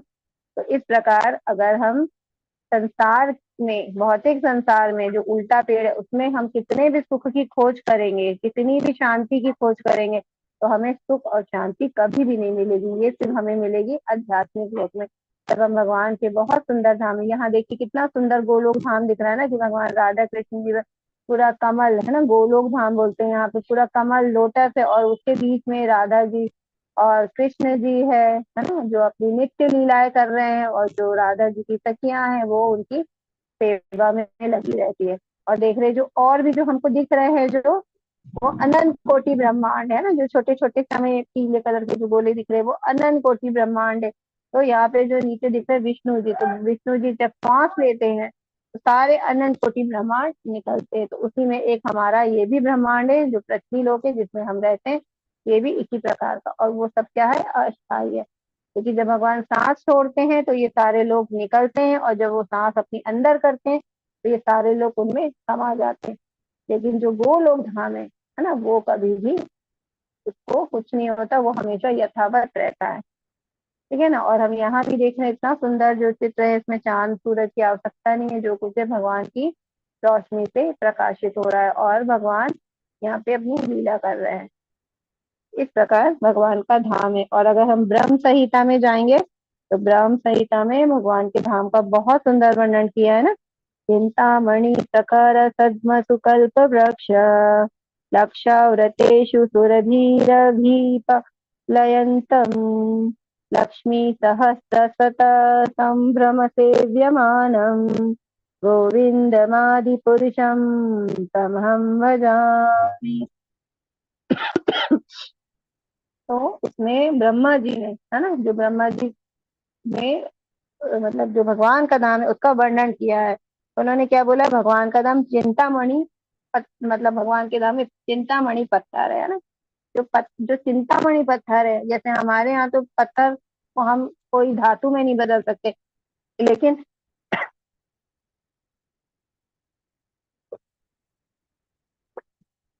वहां के जो पत्थर है, हम जिस भी धातु की इच्छा करेंगे वो धातु में परिवर्तित हो जाएगा। हम चाहेंगे वो सोना के रूप में बन जाए तो वो सोना बन जाएगा, चांदी के रूप में चाहेंगे तो वो चांदी के रूप में बन जाएगा। तो वो कोई भी इतने बड़े जो बहुत धातुएं होती है वो किसी में भी परिवर्तित हो जाता है। और जो पेड़ है वहां के, वो कहते हैं कल्प वृक्ष, है ना, कल्प वृक्ष। तो जैसे यहाँ पे हमारे पेड़ होते हैं तो हर एक पेड़ में उसी का ही फल आएगा, है ना। तो दूसरा जिस जिस फल का पेड़ होगा उसमें वही फल आएगा, लेकिन और वो भी वो सीजन से आएगा, है ना। मान लो आम का पेड़ है तो आम का पेड़ में आम ही आएंगे, है ना, केला या फिर दूसरे फल नहीं आएंगे कि उसमें सेब आ गए या कुछ और फल आ गए, ऐसा नहीं होगा ना। वो आम का है तो आम ही देगा। और वो भी उसका भी एक सीजन है ना, जैसे अभी गर्मी आ गई तो गर्मी के सीजन में अब आने लगेंगे, कुछ आ भी रहे हैं ना, तो ये सीजन से आ रहे हैं। अभी जैसे ठंडी थी तो नहीं आ रहे थे आम, लेकिन जो कल्प वृक्ष है वहां पे आप एक ही पेड़, मतलब ऐसे बहुत सारे पेड़ वहां पे, लेकिन आप किसी भी कल्प वृक्ष से कुछ भी सीजन में, किसी भी सीजन में किसी भी फल को आप प्राप्त कर सकते हैं, जो आपकी इच्छा है। आप वहां जाके आप इच्छा करेंगे और वो वृक्ष से आपको वो फल प्राप्त हो जाएगा, है ना।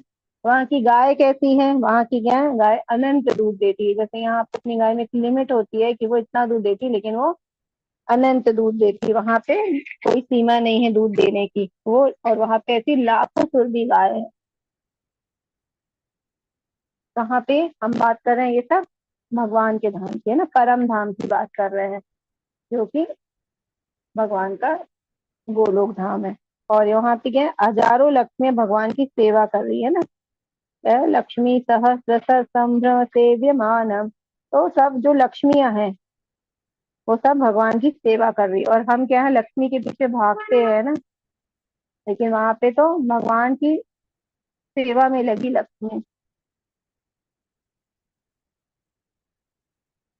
तो इतना सुंदर भगवान का धाम है, जिसका वर्णन बहुत ही सुंदर और भी बहुत डिटेल में है, बहुत अच्छे से है। तो हमको पता चल गया कि अगर हम भगवत धाम जाएंगे तो हम वहां से लौट के नहीं आएंगे, और सारी जो हम यहाँ पे सुख और शांति की जो इच्छा करते हैं, तो परम सुख और परम शांति हम उसी धाम में हमें प्राप्त हो सकती है ना, जब हम भगवान के धाम जाएंगे। और सबसे अच्छी बात है कि वहां से हमें लौट के जीवात्मा वहां जाके लौट के नहीं आएगी, वहां भगवान के साथ क्या करेगी, अपने संबंध के हिसाब से भगवान की सेवा में लगी रहेगी, भक्ति करेगी। क्योंकि हमने जाना था ना, भक्ति एक यात्रा है, जो भक्ति हम यहाँ कर रहे हैं वहां पे भगवान के धाम जाएंगे तो वहां भी भगवान की हम सेवा करेंगे, है ना। तो वहां पे हमको जाके बहुत सुंदर भगवान के सेवा में हम लगे रह सकते हैं, और बहुत ही आनंद को प्राप्त करते हैं, क्योंकि भगवान सच्चिद आनंद है, तो वहां जाके हम परम आनंद को प्राप्त करते हैं। इस बद्ध जगत में सारे जीव मेरी शाश्वत अंश है। बद्ध जीवन के कारण ये छह इंद्रियों के कारण घोर संघर्ष कर रहे हैं, जिसमें मन भी सम्मिलित है ना। अब इसमें यहाँ भगवान क्या करे, ममे वांशो जीव लोके जीव भूत सनातना मनस्तस्थानि इंद्रियाणि प्रकृति स्थानि कर्षति। तो ममे वांशो है ना, भगवान ने अभी देखो यहाँ पे जो हम बार बार बोलते आ रहे हैं, है ना, हम समझते आ रहे हैं कि जो है, जो भगवान का अंश है, हमारी जो आत्मा है ना भगवान का है। तो भगवान ने देखो खुद ही कहा है इसमें, है ना, ममे वांशो, कि जो भी यहाँ पे जो आत्माएं दिख रही वो सब क्या है, मेरा अंश है। और जितने सारे जीव हो वो मेरे शाश्वत अंश है। तो जैसे भगवान शाश्वत है, ऐसे जो हमारी आत्मा है, क्योंकि आत्मा अंश है ना भगवान का। हम भगवान पिता है हमारे, और हमारे भगवान से ही हमारी उत्पत्ति हुई है, लेकिन हम इस भौतिक जगत में आ गए, और हम इस भौतिक जगत में क्या, पदार्थ है ना, ये जो भौतिक शरीर है हमारा, इसके अंदर हमारी आत्मा भी निवास कर रही है। तो जो शाश्वत है आत्मा, जिसको वो जो उसके सारे गुण कैसे भगवान जैसे, लेकिन वो अभी तीनों गुण, क्योंकि ये शरीर के अंदर है, और ये क्या पदार्थ से बना है शरीर, और शरीर क्या है, ये पंचभूतों से, और हमने कल देखा था 13वें अध्याय में कि शरीर 24 तत्वों से मिलके बना है। तो इस 24 तत्वों के अंश से मिलके जो ये पदार्थ का जो शरीर बना है, जब इसमें शाश्वत अंश भगवान का जो शाश्वत अंश आत्मा है, तो जब इसमें निवास करती है तो क्या होती है, हमने जाना था ना, जब प्रकृति में जन्म लेती तो प्रकृति के गुणों के हिसाब से बन जाती है। और वो इसलिए आत्मा, जैसे हमने देखा था घोड़े, है ना, जो रथ है उसमें सवार है, उसमें बैठी है, तो वो एक यात्रा कर रही है, तो वो अपने तरफ से कुछ कर नहीं रही है ना, क्योंकि जो कुछ कर रहे हैं वो शरीर कर रहा है, और शरीर अपनी सारी इच्छाओं की पूर्ति कर रहा है ना, और वो भी किस में आगे कर रहा है, प्रकृति के तीनों गुणों के बस में आगे कर रहा है। तो वो यहाँ पे भगवान बताने चाह रहे हैं कि जो जितने भी अंश दिख रहे हैं, जीव ये मेरे अंश है ना, मेरे शरीर से ही हमारे भगवान के हम अंश हैं, उन्हीं के से ही हमारी उत्पत्ति हुई है, बद्ध जीवन के कारण, है ना, क्योंकि हम इस भौतिक संसार में आके बद्ध हो गए। तो बद्ध जीवन के कारण, छह इंद्रियों के कारण घोर संघर्ष कर रहे हैं। अब छह इंद्रिया कहाँ क्या हो गई, जैसे पांच हमने जाना था ज्ञान इंद्रिया, तो पांच ज्ञान इंद्रिया और एक मन, तो इसलिए कह रहे हैं जिसमें मन भी सम्मिलित है। तो पांच ज्ञान इंद्रिया होती है, और जो पांचों का कंट्रोलर कौन होता है, कौन आश्रित रहती है, मन पे, क्योंकि मन उन सब इंद्रियों का केंद्र बिंदु होता है। तो क्योंकि हम क्या होते हैं, मन से चलते हैं ना, मन से के अनुसार हम कार्य कर रहे हैं। तो हमारा वो जो इंद्रिया है, जो भी भौतिक संसार से जैसे इच्छाएं करती हैं, देख के ज्ञान हासिल करती है, फिर इच्छाएं करती है, तो वो अपना इच्छाएं कहाँ प्रकट करती, मन को। और जो मन होता है वो जाके हमारी बुद्धि को इंटीग्रेट करता है, बताता है कि ये चीज की हमें इच्छा है ना। इस प्रकार हम अपनी इच्छाओं को प्रस्तुत करते हैं, और अगर हमारी बुद्धि स्ट्रांग होती है तो वो चीज हमें मना कर देगी कि नहीं, इसकी आवश्यकता नहीं है ना। जैसे छोटे बच्चे हैं, अगर वो खिलौने के लिए रो रहे हैं तो क्या करेंगे, माँ बाप मना कर देंगे ना, नहीं दिलाएंगे क्योंकि इतनी हानिकारक है। और मान लो उपास है हमारा, तो हम मार्केट में जाते हैं, हमारा जो जीवा इंद्रिय है, मान लो उसका मन चल गया, उसको है ना इच्छा हो रही है, तो उसने क्या किया, मन को संकेत दिया। मन को लगेगा ये तो बहुत अच्छा खाना है हमें, है ना।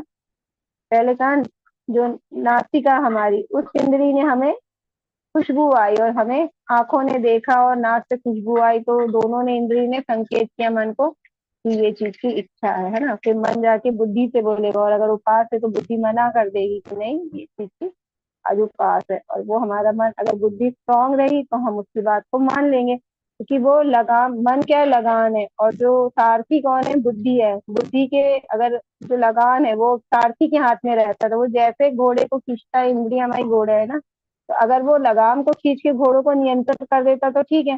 तो इसी प्रकार सारथी बुद्धि है, तो बुद्धि है, अगर उसने हमारा जो लगान मन को खींच के अपनी जो हमारी इंद्रिय मचल रही घोड़ों की तरह, उसको वो कंट्रोल कर सकता है ना। तो इस प्रकार हम, क्योंकि ये मन से ही सब कुछ, हमारी पांचों इंद्रिया है, इसलिए भगवान बता रहे ये मेरे अंश है, लेकिन बद्ध जीवन के कारण ये छह इंद्रियों से घोर संघर्ष कर रहे हैं, क्योंकि हम कभी कभी क्या होते हैं, इन इंद्रियों के अकॉर्डिंग भी काम कर लेते हैं, और कभी कभी हम बुद्धि का भी उपयोग कर लेते हैं ना, तो हम कहीं ना कहीं संघर्ष कर रहे हैं। तो ये भगवान ने बता दिया हमें कि हम छह इंद्रियों के ही कारण यहाँ पे संघर्ष कर रहे हैं। इस संसार में जीव अपनी देहात्म बुद्धि को एक शरीर से दूसरे में उसी प्रकार ले जाती, जिस प्रकार वायु सुगंध को ले जाती है। इस प्रकार वह एक शरीर धारण करता है और फिर उसे त्याग कर दूसरा शरीर धारण करता है। तो यहाँ पे भगवान यही बता रहे हैं कि हम क्यों एक शरीर से दूसरे शरीर को हम धारण करते, किस प्रकार करते हैं। तो उदाहरण से बता रहे हैं कि जैसे वायु होती है, एक गंध को, है ना, एक सुगंध कोई आ रही है फूल की, कोई खुशबू, वहां से वायु निकलेगी तो उसको ले लेगी, है ना। इस प्रकार वो उसको ग्रहण कर लेगी। तो इस प्रकार, जिस प्रकार वायु सुगंध को ले जाती है ना, और एक स्थान से दूसरे स्थान, अब वो जहाँ सुगंध थी वहां से सुगंध को ले ली, और दूसरे स्थान वहां वायु जहाँ चली गई वहां तक वो खुशबू ले जाएगी, है ना। इस प्रकार वो सुगंध को ले जा रही है। तो इसी प्रकार जो हमारा शरीर है वो भी क्या करता है, हमारे क्या करता है, जी क्या करता है, अपनी देहात्म बुद्धि को एक शरीर से, मतलब हमारा जो आत्मा है, क्योंकि आत्मा के साथ हमारा मन, बुद्धि और अहंकार, ये तीनों भी गमन करते हैं आत्मा के साथ। क्योंकि हमने जाना था ना, हमारे शरीर की तीन लेयर है, एक होता है सूक्ष्म शरीर, एक होता है स्थूल शरीर, और एक होती है आत्मा। तो आत्मा के साथ सूक्ष्म शरीर क्या है, हमारा मन, बुद्धि, अहंकार। और स्थूल शरीर क्या है, ये जो शरीर जो हम सामने दिख रहा है, तो ये जो शरीर मरने के बाद तो ये शरीर यहीं टूट जाता है, तो स्थूल शरीर टूट जाता है। लेकिन जो सूक्ष्म शरीर होता है ना, जो बुद्धि होती है, हमारा मन होता है, और हमारे मन में क्या होता है, अहंकार, ये तीनों चीज को आत्मा लेके जाती है। तभी होता है कि हमारे जो कर्म होते हैं वो भी उस आत्मा के साथ जाते हैं, क्योंकि मन, बुद्धि, अहंकार में हमारे सारे कर्मों के लेखे होते हैं ना, वो सब जाते हैं। इसलिए हम अपने कर्मों के भी, कहते हैं ना, क्या इस संसार में कुछ नहीं जाएगा ना, हम जो कर रहे हैं हम वो ही जाएगा। तो वो मन और बुद्धि पे रह के वो हमारे सारे कर्म जाते और हमारी आत्मा जा रही है। तो वही कह रहे हैं कि इस संसार में जीव अपनी देहात्म बुद्धि को एक शरीर से दूसरे शरीर में ले जाता है ना। तो हम जिस भी बुद्धि में वो हम लेकर जा रहे हैं, जिस प्रकार वायु ले जाती है, इस प्रकार वे एक शरीर धारण करता है और फिर से त्याग के दूसरा शरीर धारण करता है। तो ये तो हमने बहुत अच्छे से समझ लिया है कि जब हमारी आत्मा एक शरीर में होती है, पूरा उसका कार्यकाल होता है, और फिर उसकी इच्छाओं के अनुसार वो क्या करती है, एक शरीर का जब उसका कार्य पूरा हो जाता है, शरीर क्या होता है, बहुत ही ज्यादा रोग से ग्रसित हो जाता है, हमने ये भी जाना, क्योंकि जैसे वस्त्र फट जाते हैं तो हम उसको बदल लेते हैं, नए वस्त्र ले लेते हैं, इसी प्रकार शरीर भी नए शरीर को धारण कर लेता है ना, आत्मा नए शरीर को धारण कर लेती है। तो इस प्रकार एक शरीर का त्याग करके हम दूसरे शरीर को धारण कर लेते हैं। तो इसी साइकिल को भगवान ने यहाँ पे बताया है।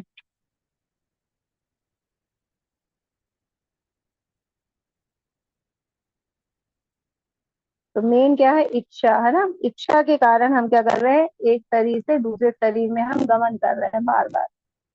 साइकिल जो घूम रहा है हमारे जीवन का, वो इच्छाओं के कारण है। और हमने अभी ये जो हमने जान लिया पेड़ से भी कि ये पेड़ में हम तो फंसे इच्छाओं के कारण। तो हमें ये भी बहुत अच्छे से जानना है कि इच्छाओं के कारण ही हम ये बार बार इस संसार में आ और जा रहा है। इस प्रकार दूसरा स्थूल शरीर धारण करके जीव विशेष प्रकार का कान, आंख, जीभ, नाक तथा स्पर्श इंद्रियां, त्वचा प्राप्त करता है, जो मन के चारों ओर संकुचित है। इस प्रकार वे इंद्रिय विषयों के एक विशेष समूह का भोग करता है। तो अब यहाँ पे हमें बताया गया है कि अगर इस प्रकार दूसरे स्थूल शरीर में, अगर हमने दूसरे शरीर में हम गए हैं, लेकिन हम जिस शरीर में हमारी आत्मा जाएगी, क्योंकि दूसरे शरीर में कैसी जाएगी हमारी आत्मा, कर्मों के कारण और इच्छाओं के कारण, है ना। हमने इस पे बात करी थी कि हमारी इच्छाएं, अंतिम इच्छाएं जो होती हैं अंतकालिक मामेव, और हमने जो भी इच्छाएं करी हैं वो, और हमारे जो कर्म है उसके अनुसार हमें शरीर मिलता है। मान लो अगर हमें बहुत, इस जन्म में हम बहुत ज्यादा खाना खाना हमें पसंद है, हम बहुत ज्यादा खाना खा रहे हैं, तो फिर भगवान देख रहे हैं ना उनको बहुत चाहत थी खाने की, तो वो हमें ऐसा शरीर दे देंगे ताकि हम बहुत सारा खाना को खा पाए। क्योंकि मनुष्य जीवन में तो हम एक लिमिट नहीं खा सकते, फिर हमें हो सकता है वो हाथी का शरीर दे दे ताकि हम बहुत सारा खाना खा सके, है ना। हो सकता है कि एक जो व्यक्ति है बहुत, उसको सोना बहुत पसंद है, तो भगवान क्या करेंगे, क्योंकि वो देखना उसकी इच्छा क्या थी, सोने में बहुत ही आसक्ति थी सोने से, तो वो क्या करेगा उसकी इच्छा में, फिर उसको क्या बोले, जैसे ध्रुवीय भालू वगैरह होते हैं ना, जो वो 6 6 महीना कंटिन्यूस होते हैं, उनको ऐसा शरीर प्राप्त, ऐसे शरीर में उस आत्मा को भेज देगा, क्योंकि हमारी इच्छा थी, हमने इच्छा करी थी। तो यही कह रहे हैं कि वो हम फिर जिस भी शरीर में जाते हैं, मतलब स्थूल शरीर धारण कर एक नया, और जिस स्थूल शरीर में गए तो हम उसको विशेष प्रकार के, मतलब उसी जिस शरीर में गए, क्योंकि अगर हम मान लो हाथी बन गए, हाथी के शरीर में, तो फिर हाथी जैसा ही शरीर मिलेगा ना, हमें आँख, कान, नाक, जीभ, हमारी जो त्वचा है सब हाथी जैसी रहेगी, है ना। अगर हम कुत्ते के शरीर में गए, बिल्ली के शरीर में गए, तो हमको उसी की तरह आँख, नाक मिलेगा। इसलिए बोल रहे हैं कि जब स्थूल शरीर धारण करता है जीव, तो विशेष प्रकार का कान, आंख, जीभ और नाक और स्पर्श इंद्रिय प्राप्त होती है। तो जिस भी हमारी आत्मा जिस भी शरीर में जाती है, जिस भी योनि में जाती है, तो उसी के अनुसार फिर हमें पूरा शरीर दिया जाता है, जो मन के चारों ओर संकुचित है। तो क्योंकि ये मन के कारण ही हम, क्योंकि जब हमारा मन, बुद्धि, अहंकार में उस आत्मा में, जब आत्मा उस शरीर में गई है तो मन भी उसी में है, ठीक है। तो जितने सारे हमारे मन के विचार है सब उसके अंदर है। इस प्रकार वे इंद्रिय विषयों के एक विशेष समूह का भोग करता है। तो जिस शरीर में उसको भेज दिया गया, उसको अब उस शरीर में ही वो जीवन व्यतीत करना पड़ेगा, है ना। इस प्रकार हमारा शरीर कैसे जाता है दूसरे शरीर में, और वहां जब दूसरे योनि मिलती है तो फिर वहां शरीर कैसा मिलता है, इसका वर्णन हमने जाना। उत्क्रमंतम स्थितम वापि भुंजानां वा गुणान गुणान्वितं विमूढ़ानानुपश्यन्ति पश्यन्ति ज्ञान चक्षुषा। मूर्ख ना तो समझ पाते हैं कि जिस किस तरह अपना शरीर त्याग करता है, ना ही वे समझ पाते हैं कि प्रकृति के गुणों के अधीन वे किस तरह के शरीर को भोग करता है। लेकिन जिनकी आंखें ज्ञान से प्रशिक्षित होती है, वह ये सब देख सकते हैं। तो भगवान कह रहे जो मूर्ख लोग होते हैं वो क्या है, इस जो जो हम बार बार बात कर रहे हैं, है ना, कि एक शरीर को आत्मा त्यागती है, वो इस सब चीजों को समझ ही नहीं पाते हैं। और वो क्योंकि कभी ये जानना भी नहीं चाहते, क्योंकि हमने जाना था ना 4 प्रकार के लोग हैं जो भगवान की तरफ जाते ही नहीं, है ना। उसमें हमने पढ़ा था मूढ़ा, मूढ़ा यानी मूर्ख, फिर माया प्रहत ज्ञाना, जिनका ज्ञान माया द्वारा भ्रमित हो चुका है, माया के द्वारा कार्य कर रहा है जिनका मस्तिष्क में। और क्या जाना था, असुर, है ना, असुर लोग होते हैं। और जो नराधम, जो नरों में अधम होते हैं ना, जो सब कुछ व्यवस्था होके भगवान की तरफ जाना नहीं चाहते हैं। तो वो जो लोग होते हैं कि वो जो मूर्ख होते हैं, मतलब वो जो भगवान को समझने का प्रयास ही नहीं करते हैं, वेदों को नहीं पढ़ते हैं, तो वो क्या है, हमेशा एक शरीर से दूसरे शरीर का वो त्याग करते ही रहते, और वे कभी समझ ही नहीं पाते कि प्रकृति के तीनों गुणों के अधीन हो गए हम शरीर का भोग कर रहे हैं, और इसी के कारण हम बार बार जन्म ले रहे हैं और बार बार मृत्यु ले रहे हैं ना।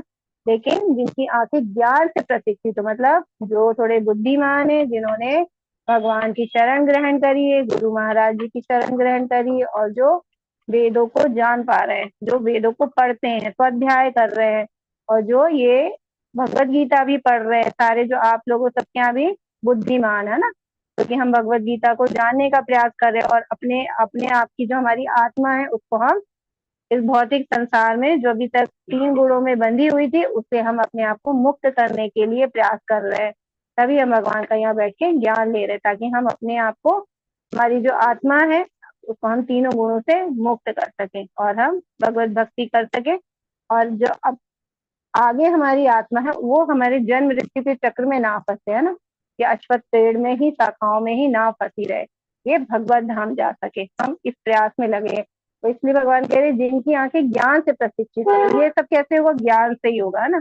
जब तक हमें ज्ञान ही नहीं होगा तब तक हम ये कार्य नहीं कर सकते। इसलिए यहाँ भगवान अभी हमको जो, हमने भक्ति योग पढ़ लिया, जबकि भक्ति योग क्या है, परिणीति है, सब कुछ है, लेकिन फिर भी भगवान यहाँ हमें ज्ञान दे रहे हैं ना। हमने प्रकृति के तीन गुणों का ज्ञान लिया ताकि हम वहां से अपने आप को मुक्त कर सके। अब यहाँ पे पुरुषोत्तम लोग में भी भगवान ज्ञान दे रहे हैं ताकि हम ज्ञान से ज्ञान प्राप्त करके हम सब कुछ अच्छे से समझ सके और अपने आप को मुक्त कर सके, है ना। जैसे यहाँ पे अब पिक्चर देख रहे हैं, इसमें एग्जाम्पल से कहते हैं कि अगर मान लीजिए हम कार के मालिक हैं और हम कार को ड्राइव करके लेके जा रहे हैं कहीं पे, है ना, लेकिन अगर मान लो रास्ते में गाड़ी खराब हो जाती है, हमें उसका कुछ भी ज्ञान नहीं है, तो फिर हम क्या कर सकते हैं, हम कुछ नहीं करेंगे, है ना।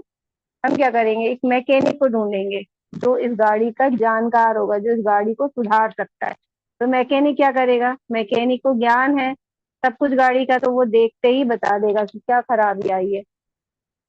तो इसी प्रकार हम लोग, है ना, और उस गाड़ी को ठीक कर देगा। तो इसी प्रकार हम लोग क्या है, जो हमारा जो शरीर है वो भी क्या गाड़ी है हमारी, हम इस गाड़ी को तो ले जा रहे हैं लेकिन हमें इस गाड़ी का कुछ भी ज्ञान नहीं है ना, कि हम इस शरीर में क्यों आए हैं या हमारे जीवन का उद्देश्य क्या है।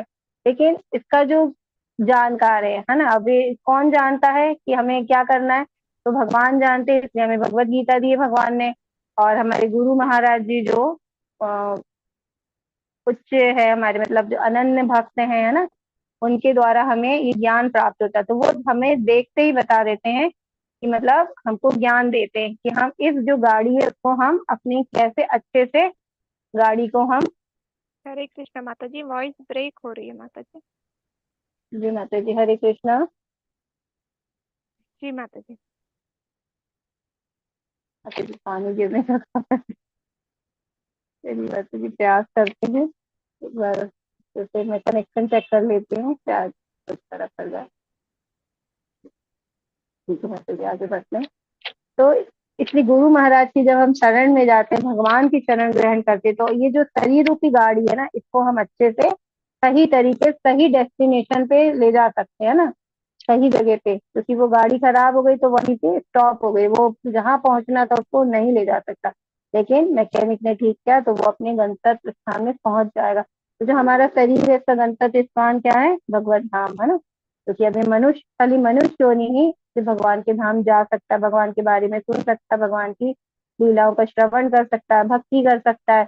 तो इसलिए हमें किसी गुरु की शरण में जाना चाहिए ना, जो हमको अच्छे से भगवान का धाम क्या है और भगवान के बारे में हमें ज्ञान दे सकते हैं ना।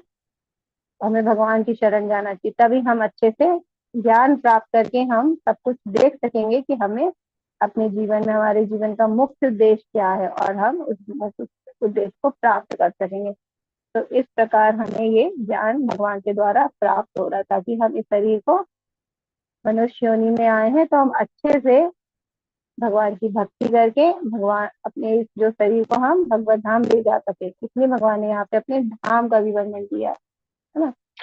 आत्म साक्षात्कार को प्राप्त प्रयत्नशील योगी जन ये स्पष्ट रूप से देख सकते हैं, लेकिन जिनके मन विकसित नहीं है, जो आत्म साक्षात्कार को प्राप्त नहीं करते हैं, वे प्रयत्न करके भी ये नहीं देख पाते कि क्या हो रहा है। तो अब जैसे हमने ड्राइव वो सीखी थी ना, मतलब मैकेनिक की बात करी थी, तो यही वही चीज कंटिन्यू कर रहे हैं उसके बाद कि जो योगी जन है वो क्या है, मैकेनिक है ना। तो अगर हम अपने आप को मैकेनिक के, मतलब गाड़ी अगर मैकेनिक के हमने जब हवाले करी, उसने ठीक किया, तो इसी प्रकार जो योगी जन है वो भी क्या करते हैं, वो प्रश्न करते हैं ना, क्योंकि वो देख सकते हैं, स्पष्ट रूप से देख सकते हैं, क्योंकि उन्होंने क्या किया, आत्म सिद्धि प्राप्त कर रखी है ना, स्वरूप सिद्ध व्यक्ति है, तो वो देख सकते हैं, इसलिए उनके मन। लेकिन जिनके मन विकसित नहीं है, तो जिनको थोड़ा सा ज्ञान है, वो गुरु की शरण लेता है और अपने आप को मुक्त करने का प्रयास करता है। लेकिन जिनके मन विकसित नहीं है और जो आत्म साक्षात को प्राप्त नहीं है ना, जिनको ज्ञान ही नहीं है, वे प्रश्न करके भी ये नहीं देख पाते कि क्या हो रहा है, तो ये मनुष्य योनि को भी वो क्या करते हैं, ऐसे ही बर्बाद कर देते हैं इंद्रिय भोग करके। उनको ये भी नहीं मालूम है कि मनुष्य जो दुर्लभ है हमारी योनि, मनुष्य योनि प्राप्त हुई, क्योंकि इसी में क्या होगा, हमें मुक्ति मिल सकती, और किसी योनि में नहीं मिल सकती। तो जो आत्मज्ञानी नहीं है, जिन्होंने कभी ज्ञान प्राप्त नहीं किया, किसी गुरु की शरण में नहीं गए, किसी वेदों का अध्ययन नहीं किया, तो वो ये जान ही नहीं पाते कि उनके जीवन में उनके क्या करना है, वो सही रास्ते को सुन ही नहीं पाते। रामाविश्य च भूतानि धारयाम्यहमोजसा पुष्णामि चौषधि सर्वा सोमो भूत्वा रसात्मका।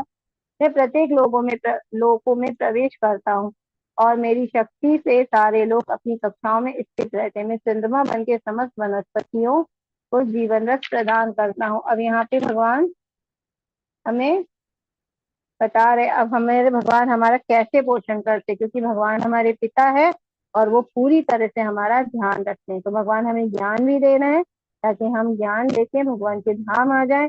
भगवान ने इतने सुंदर अपने धाम का वर्णन भी किया। अब और बता रहे हैं कि अभी भी अगर हम नहीं समझ पा रहे हैं, तो भगवान ये भी बता रहे हैं कि अब तुम क्या इस भौतिक संसार में हो, लेकिन सारा पोषण हमारा कौन कर रहे हैं, भगवान कर रहे हैं ना। तो भगवान कह रहे सारे लोक में मैं प्रवेश करता हूँ और मेरी शक्ति से सारे लोग अपनी कक्षा में स्थित होते हैं। तो हमें लगता है ना, ये सूरज अपने रोज अपने समय पे आ जाता है, चंद्रमा अपने समय पे आ रहे हैं, सारे ग्रह हम देखते हैं है ना, सारे जो भी है, पृथ्वी है, मंगल है, जो भी ग्रह है वो सब अपने एक लक्ष्य में और जो भी सर्किल में घूम रहे हैं, यथा स्थित है ना, कोई किसी कुछ कर नहीं रहा है कोई, लेकिन वो सब कार्य अपने आप करे, सारी ऋतुएं अपने आप आ रही हैं। तो ये सब इसलिए हो पा रहा है ना, जैसे अभी ठंड के बाद गर्मी, गर्मी के बाद बारिश, बारिश के बाद फिर ठंड, ये सब ऑटोमेटिक हो रहा है ना, कोई इस व्यक्ति तो नहीं कर रहा है ना, इस संसार में रहने वाला व्यक्ति नहीं कर रहा है, तो कौन कर रहा है, ये भगवान कर रहे हैं है ना। तो सारी शक्ति भगवान ही है, सारी जो भी शक्ति है, सब कुछ संसार के भगवान की शक्ति से चल रहा है। और सारे लोग, ये 14 लोग की भी हमने बात करें, सब देखो सब अपने हवा में झूल रहे हैं ना, हवा हवा में है, तो बताइए किसकी शक्ति है, कैसे झूल रहे हैं ना, हवा में लटके हुए हम देखते हैं। तो ये सब कैसे कार्य करे, कैसे अपनी अपनी जगह पे स्थित है पूरी तरह से, तो ये सब भगवान के कारण है ना। और भगवान हमें अब यहाँ पे क्या बता रहे हैं कि भगवान हमारी जो बाहर से सहायता करते हैं, तो भगवान हमको इसमें बहुत अच्छा ज्ञान देंगे कि सभी तरफ से भगवान हमें सहायता करते हैं। जैसे एक बच्चा देखते हैं ना कि हॉस्टल जाता है, तो क्या होते हैं, माँ बाप सारी व्यवस्था कर देते हैं उसकी जाने से पहले ही, जिसको कभी खाने की परेशानी ना हो, कभी किसी चीज की तकलीफ ना हो, जबकि माँ बाप वहाँ नहीं है, लेकिन वहाँ पे सारी माँ बाप पहले से व्यवस्था करके आ जाते हैं ना पिता। तो इसी प्रकार भगवान ने भी हमको इस संसार में भेज दिया, लेकिन हमारी पूरी व्यवस्था कर दी कि हमारे लिए जो कुछ चाहिए, हमें जो सांस लेने के लिए चाहिए, तो हमारे लिए पर्याप्त ऑक्सीजन है, सारे है ना, वायुमंडल में सारी तरह की गैसें हैं। फिर हमें पानी चाहिए, जल चाहिए, तो जल भी भगवान बन गए है ना। और जो भी चाहिए हमें, जैसे सूर्य चंद्रमा चाहिए, क्योंकि यहाँ पे रोशनी चाहिए, तो भगवान पहले से इसकी व्यवस्था कर रखे। तो अब भगवान हमारे को कैसे और हमको थोड़ा स्पष्ट तरीके से बता रहे हैं। तो सारी जो संसार की व्यवस्था है वो भगवान ने की है ना।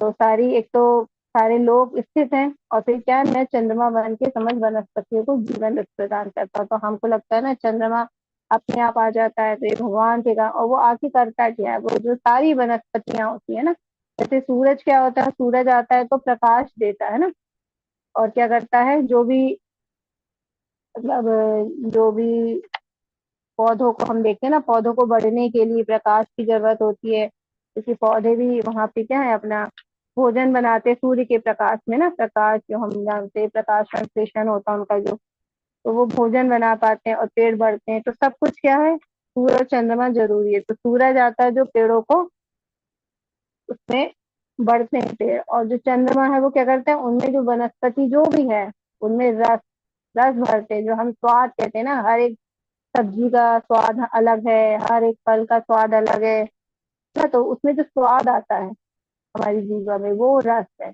वो रस कौन डालता है उसमें, भगवान डालते हैं। तो इस प्रकार बाहरी तरीके से सारे भगवान हम सबकी व्यवस्था करे ताकि हम लोग को किसी तरह की तकलीफ ना हो, है ना। अहम वैश्वानरो भूत्वा प्राणिनां देहमाश्रिताः प्राणापानसमायुक्ताः पचाम्यन्य चतुर्विधम्। मैं समस्त जीवों के शरीर में पाचन अग्नि वैश्वानर हूँ और मैं श्वास प्रश्वास प्राण वायु में रहकर 4 प्रकार के अन्नों को पचाता हूँ। देखो अब भगवान क्या करते हैं, बाहर से हमारी जो ग्रह बनाए, नक्षत्र बनाए हैं, चंद्रमा बनाए, ये बाहरी तौर से हमारी रक्षा करें, सारी वनस्पतियां बनाए, सारी वायु बनाए हम लोगों के लिए।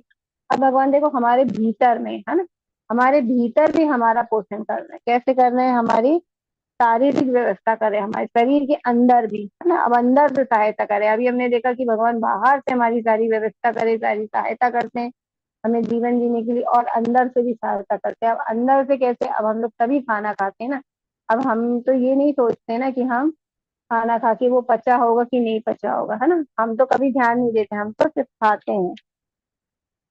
तो ये पचाने का काम भी कौन करता है, भगवान करते हैं, है ना। तो वो हमारे शरीर में पाचन अग्नि, क्योंकि हम जानते हैं ना जो पंच महाभूत है उसमें एक अग्नि तत्व भी है, और अग्नि तत्व क्या है, भगवान है। पंच महाभूत भगवान की है, भगवान ही है ना, जल वायु अग्नि आकाश। तो ये क्या है, पृथ्वी है ना, ये 5 चीजें ये सब भगवान की बनाई। तो जो अग्नि है वो भी भगवान की, तो अग्नि है, तो पाचन कौन हमारे पेट में करता है, वो अग्नि करती है। तो जो अग्नि है वो भगवान का तत्व है, तो भगवान अग्नि के रूप में हमारे पेट में होके हमारे खाने को बचाते हैं ना। कभी तो ऐसा नहीं होता ना, हम खाना खा के सोच रहे पचा कि नहीं पचा, अभी कहाँ गया होगा, कितना भाग पच गया होगा, हम कभी भी ध्यान नहीं देते, है ना।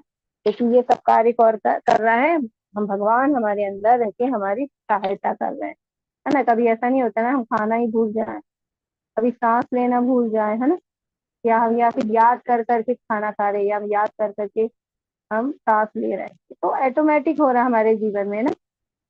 खाना पच गया, भूख लग गई, खाना खा लिए, फिर पच गया, तो ये सब कहाँ ऑटोमेटिक हो रहा है, इसके बारे में हम, मतलब हमारा शरीर है लेकिन हमको ये नहीं मालूम है कि अंदर क्या हो रहा है। तो ये सब हमारा क्या है, जो भी मशीन है, ये जो यंत्र हम बोलते हैं, ये सब क्या है, भगवान के द्वारा बनाया गया, और ये भी भगवान के ही द्वारा कार्य करता है।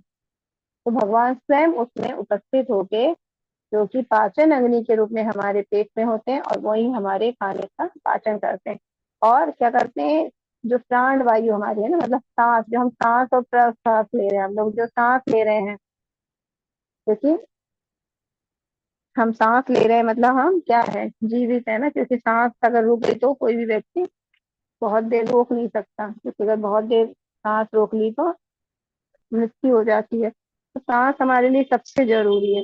तो जो सांस है वो भी क्या है, भगवान ही है ना। तो क्या भगवान सांस के रूप में रह के हमारे शरीर में रहते हैं। तो कह रहे हैं कि जो प्राण वायु वो भी मैं ही हूँ। तो भगवान हमारे अंदर से भी हमें क्या करते हैं, हमारी व्यवस्था करते हैं हमारे जीने के लिए। और है ना, कभी हमको सांस याद नहीं करनी पड़ती ना कि हमें सांस लेना है, ये सब ऑटोमेटिक हो रहा है ना, कि सांस एक आ रही है एक जा रही है, हमें इसके लिए मेहनत नहीं करनी पड़ी, कोई अलग से कार्य नहीं करना पड़ रहा है, हम कभी भूल नहीं रहे सांस लेना। तो ये सब इसलिए हो पा रहा है क्योंकि भगवान ने ऐसी व्यवस्था करी। भगवान स्वयं हमारे शरीर में है, जो प्राण वायु के रूप में और अग्नि के रूप में हमारे अंदर है, और हमें ये भी नहीं मालूम है कि हम कितने प्रकार के अन्न को पचाते हैं। तो ये भगवान ने यहाँ बताया है कि वेदों में लिखा है कि 4 प्रकार के अन्न को, जो हम अग्नि है हमारे पेट में, वो 4 प्रकार के भोजन को पकाती है, पचाती है ना। तो भोजन 4 प्रकार के भोजन क्या होते हैं, एक तो चबाने वाले होते हैं, जैसे चावल रोटी वगैरह होते हैं ना, चबाने वाले भोजन तो क्या बोला जाता है, भोज्य, है ना, भोज्य बोला जाता है। भोज्य मतलब चबाने वाले, जिसको चबा के हम खाते हैं तो उसको भी हमारी अग्नि पचाती है। फिर एक होता है पीने वाले, जैसे हम दूध पीते हैं, पानी पीते हैं ना, शरबत वगैरह पीते हैं, तो ये जो होते हैं ते कहलाते हैं। तो ये इस प्रकार के भी भोजन को, क्योंकि हम तो पी लेते हैं, हम तो खा लिए, लेकिन हमें नहीं मालूम कि अब उसके साथ क्या हो रहा है। तो वो भगवान का कार्य रहता है कि वो हमारे भोजन को पचाते। तो दूसरा हो गया पीने वाले, ठीक है। तीसरे हो गए चाटने वाली चीजें, जैसे चटनी खाते हैं हम, है ना, च्यवनप्राश खाते हैं, चाटने। तो ये सब भोजन को भी भगवान पचाते हैं। फिर चूसने वाले, है ना, चूसने वाले में क्या आते हैं, जैसे गन्ना हो गया, आम हो गया, इस प्रकार के जो भोजन। तो हमें तो ये भी नहीं मालूम कि हम कितने प्रकार के भोजन करते हैं ना। मैं भी जब पहली बार जब इस श्लोक को पढ़ी थी, तो मतलब मुझे भी लगा कि हाँ, भगवान हमारे लिए कितना कुछ हमें ज्ञान दे रहे हैं। हम खाना हम खा रहे हैं, लेकिन हमें ये भी नहीं मालूम हम कितने प्रकार के भोजन करते हैं, और हमारे शरीर में पाचन कौन करता है ना। अग्नि करती है, हम लोग कहते हैं पाचन अग्नि, लेकिन ये अग्नि कौन है? अग्नि के रूप में भगवान उपस्थित है, और हमारे 4 प्रकार के भोजन को पकाते हैं, पचाते हैं। इस प्रकार भगवान हमारे बाहर से व्यवस्था करे हैं संसार की, और हमारे भीतर बैठ के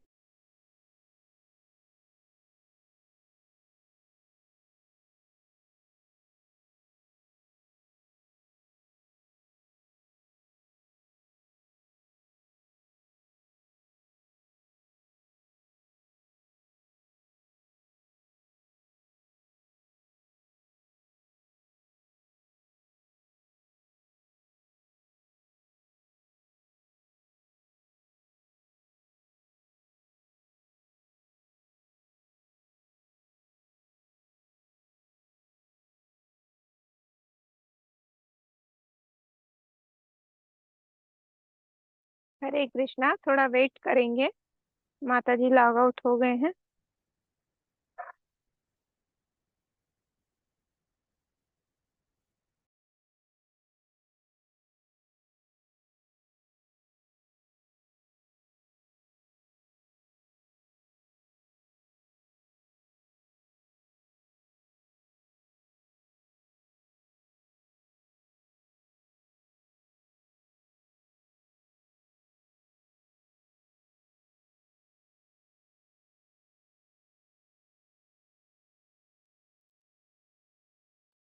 हरे कृष्णा माता जी। हरे कृष्णा माता जी, आ रही है आवाज अब? जी माता जी, थोड़ा लाइट चली गई माता जी, पाप कट हो गया।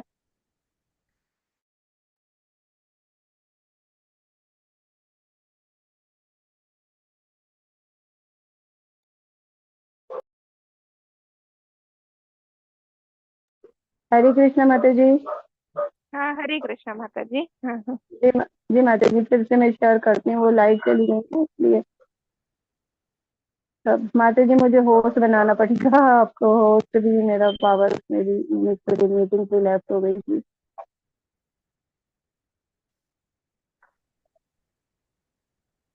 जी माता जी, धन्यवाद। हरे कृष्णा माता। कृष्ण माता जी।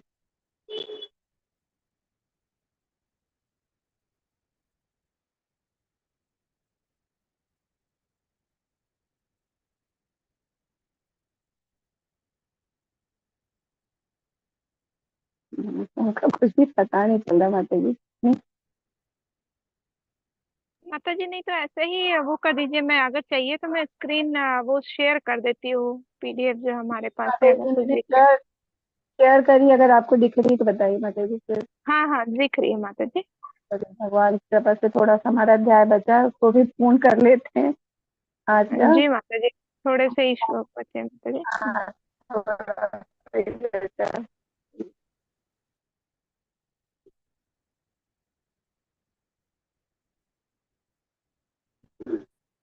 यहाँ पे आ गए थे। तो इस प्रकार हमारे भगवान भीतर से भी हमारी रक्षा करते हैं, हमें अग्नि के रूप में हमारा भोजन पहुंचाते हैं, और जो हम सांस लेते हैं प्राणवायु के रूप में भी भगवान हमारे प्राणों में रहते हैं। और इस प्रकार हम अपने जीवन को हम जी पाते हैं ना, क्योंकि सांस के बिना हम जी नहीं सकते। और 4 प्रकार के अन्य को भी भगवान हमारे बचाते हैं। अब ये बहुत सुंदर श्लोक है का, तो हर जगह प्रभुपाद जी ने बहुत ही उसका रेफरेंस दिया। ये बहुत सुंदर श्लोक है, उसको समझने। सर्वस्य चाहं हृदि सन्निविष्टो मत्तः स्मृतिर्ज्ञानमपोहनं च वेदैश्च सर्वैरहमेव वेद्यो वेदान्ताकृत् वेदविदेव चाहम्। मैं प्रत्येक जीव के हृदय में आसीन हूँ और मुझ से ही स्मृति, ज्ञान तथा विस्मृति होती है।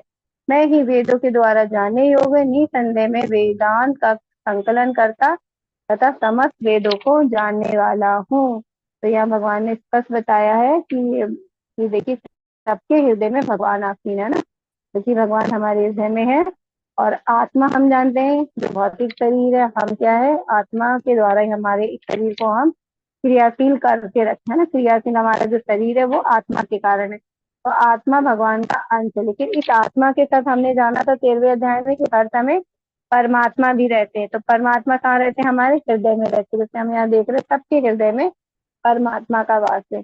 और मुझ से ही स्मृति और ज्ञान और विस्मृति, तो हमारे पास जितना भी ज्ञान है वो सब भगवान के कारण आ रहा है। क्यों आ रहा है? तो हम क्या अभी जो भी ज्ञान ले रहे हैं वो क्या वेद से ले रहे हैं ना, वेदों का। और वेदों का जो संकलन करता है, मतलब जो वेदों को बनाने वाला कौन है, रचने वाला कौन है ना, वेदांत का संकलन करता है और समस्त वेदों को जानने वाला है। तो हम कितना भी प्रयास कर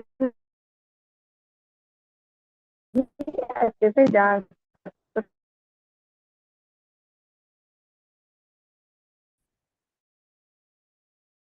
हम वेदों को भगवान को ही जान पाएंगे। कह रहे कि वेदों को जानने का जो हमारा लक्ष्य है ना, उसका मेन कारण क्या है? उसका ये कि हम भगवान समझ सके। तो मैं ही वेदों के द्वारा जानने योग्य, तो हम वेद पढ़ेंगे तो हम वेदों को पढ़ के भी किसको जानेंगे? भगवान को। और हमारा उद्देश्य भी है ताकि हम अच्छे से भगवान को समझ सके, है ना। इसलिए हम लोग यहाँ भगवत गीता पढ़ रहे हैं। फिर और भगवान ने क्या बोला है कि मुझसे ही स्मृति, ज्ञान और विस्मृति होती है। तो अब स्मृति मतलब हमारी याददाश्त। तो हमें जो कुछ भी हमारे को याद रहता है वो भगवान के कारण है ना। जो भी ज्ञान है हमारे अंदर भगवान के कारण। लेकिन भगवान ने एक शब्द यहाँ बोला, विस्मृति। तो भगवान कह रहे जो हम भूल जाते हैं वो भी भगवान के कारण है ना, क्योंकि भगवान हमें विस्मृति भी देते हैं। तो अब हम लोग को सवाल हो सकता है ना कि हम ठीक है, स्मृति याददाश्त तो अच्छी बात है, तो अच्छी बात है, हम पढ़ाई करके ज्ञान है हमारे पास, वेद है, ये भी सब अच्छी बात है, भगवान हृदय में है, वो भी बहुत अच्छी बात। लेकिन भगवान विस्मृति क्यों देते हैं ना?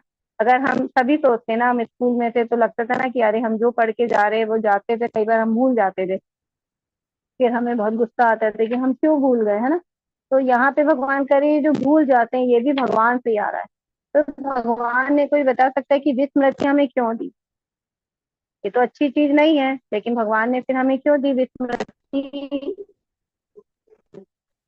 विस्मृति देने का कारण क्या है भगवान का? जब एक क्योंकि भगवान तो कुछ भी करते हैं ना हमारे साथ बहुत सोच के करते हैं, तो कोई भी चीज गलत नहीं हो सकती। लेकिन हमें समझना पड़ेगा कि विस्मृति भगवान हमें क्यों देते हैं। जी माता जी बताइए। हरे कृष्ण माता जी, जब जी जीव जी एक माता जी, योनि से प्रणाम दूसरी प्रणाम। योनि में जाता है तो उसको पूरी विस्मृति हो जाए, इसीलिए भगवान विस्मृति देता है। माता जी बहुत बहुत धन्यवाद माता जी, बहुत सुंदर आपने जवाब दिया। क्योंकि हमें ऐसा लगता है कि हम भूल जाते हैं तो ये अच्छा नहीं है ना। लेकिन भगवान ने जो कुछ दिया है, भगवान ने तो प्रकृति की रचना बहुत सोच समझ के किया, बल्कि हम भगवान को नहीं समझ पाते। और अभी भी हमारे साथ बहुत सारी चीजें ऐसी होती है जो क्या होता है हमारे साथ होती है, और हम फिर भगवान को दोष देती कि ऐसा क्यों, वैसा क्यों बनाया, ये क्यों हुआ, वो। लेकिन भगवान जो कुछ कर रहा है बहुत ही सिस्टमेटिक ढंग से उनका, क्योंकि भगवान ये क्या परफेक्ट है ना। हम लोग तक क्या हमारी इंद्रिया अपूर्ण है, भगवान पूर्ण है। तो भगवान जो कुछ भी कर रहे हैं वो सब पूर्ण है, वो सब जरूरी था। वो सब की अविस्मृति जैसे आपने बताया ना, वही क्योंकि हम क्या होते हैं बार बार क्या होते हैं, हम देह चेंज कर रहे हैं, है ना। और हमने जाना था भगवान क्या करते हैं, भगवान तो जब भी प्रकट होते हैं, है ना, तो वो एक उद्देश्य लेके पहले बार प्रकट होते हैं। और वो प्रकट होते हैं तो वो अपने यथावत शरीर में, दिव्य शरीर में जन्म लेते, तो और उनकी इंद्रिया और उनके शरीर में कोई अंतर नहीं है ना। लेकिन हमारा हर जब भी हमारी आत्मा बदलती है, दूसरे जानती है, नया शरीर ग्रहण करती है, तो हम क्या होते हैं, हमको विस्मृति की आवश्यकता होती है। क्यों? क्योंकि अगर हमें पुराना सब याद रहेगा तो हम कभी भी आगे आगे बढ़ ही नहीं पाएंगे अपने जीवन में, है ना। हमें मालूम रहेगा हमारे पुराने माता पिता ही, अब हम नए योनि में, तो नए योनि में नए माता पिता, लेकिन हम पुराने की तरफ ही ज्यादा ध्यान देंगे। हमें पता चल गया हम बहुत बड़े वैज्ञानिक थे, तो हम क्या करेंगे, दुखी रहेंगे, है ना, उसकी तरफ हम ज्यादा ध्यान देंगे कि अरे हम इस जन्म में क्यों नहीं है, या फिर हम तो बहुत बड़े धनी आदमी थे लेकिन अब नहीं है, तो हम दुखी रहेंगे। तो हमें हम दुखी ना रहे, है ना। हमारा पूरा ध्यान क्या है, अपने कर्तव्यों पे ही बना रहे, हम इस संसार में अच्छे से रह सके, है ना। जैसे हम उदाहरण से समझेंगे तो जैसे मोबाइल होता है ना, मोबाइल में हम देखते हैं कि सब बहुत चीजें होती हैं, लेकिन हम क्या फिर भी डिलीट करते जाते हैं ना, ताकि वो हैंग ना हो।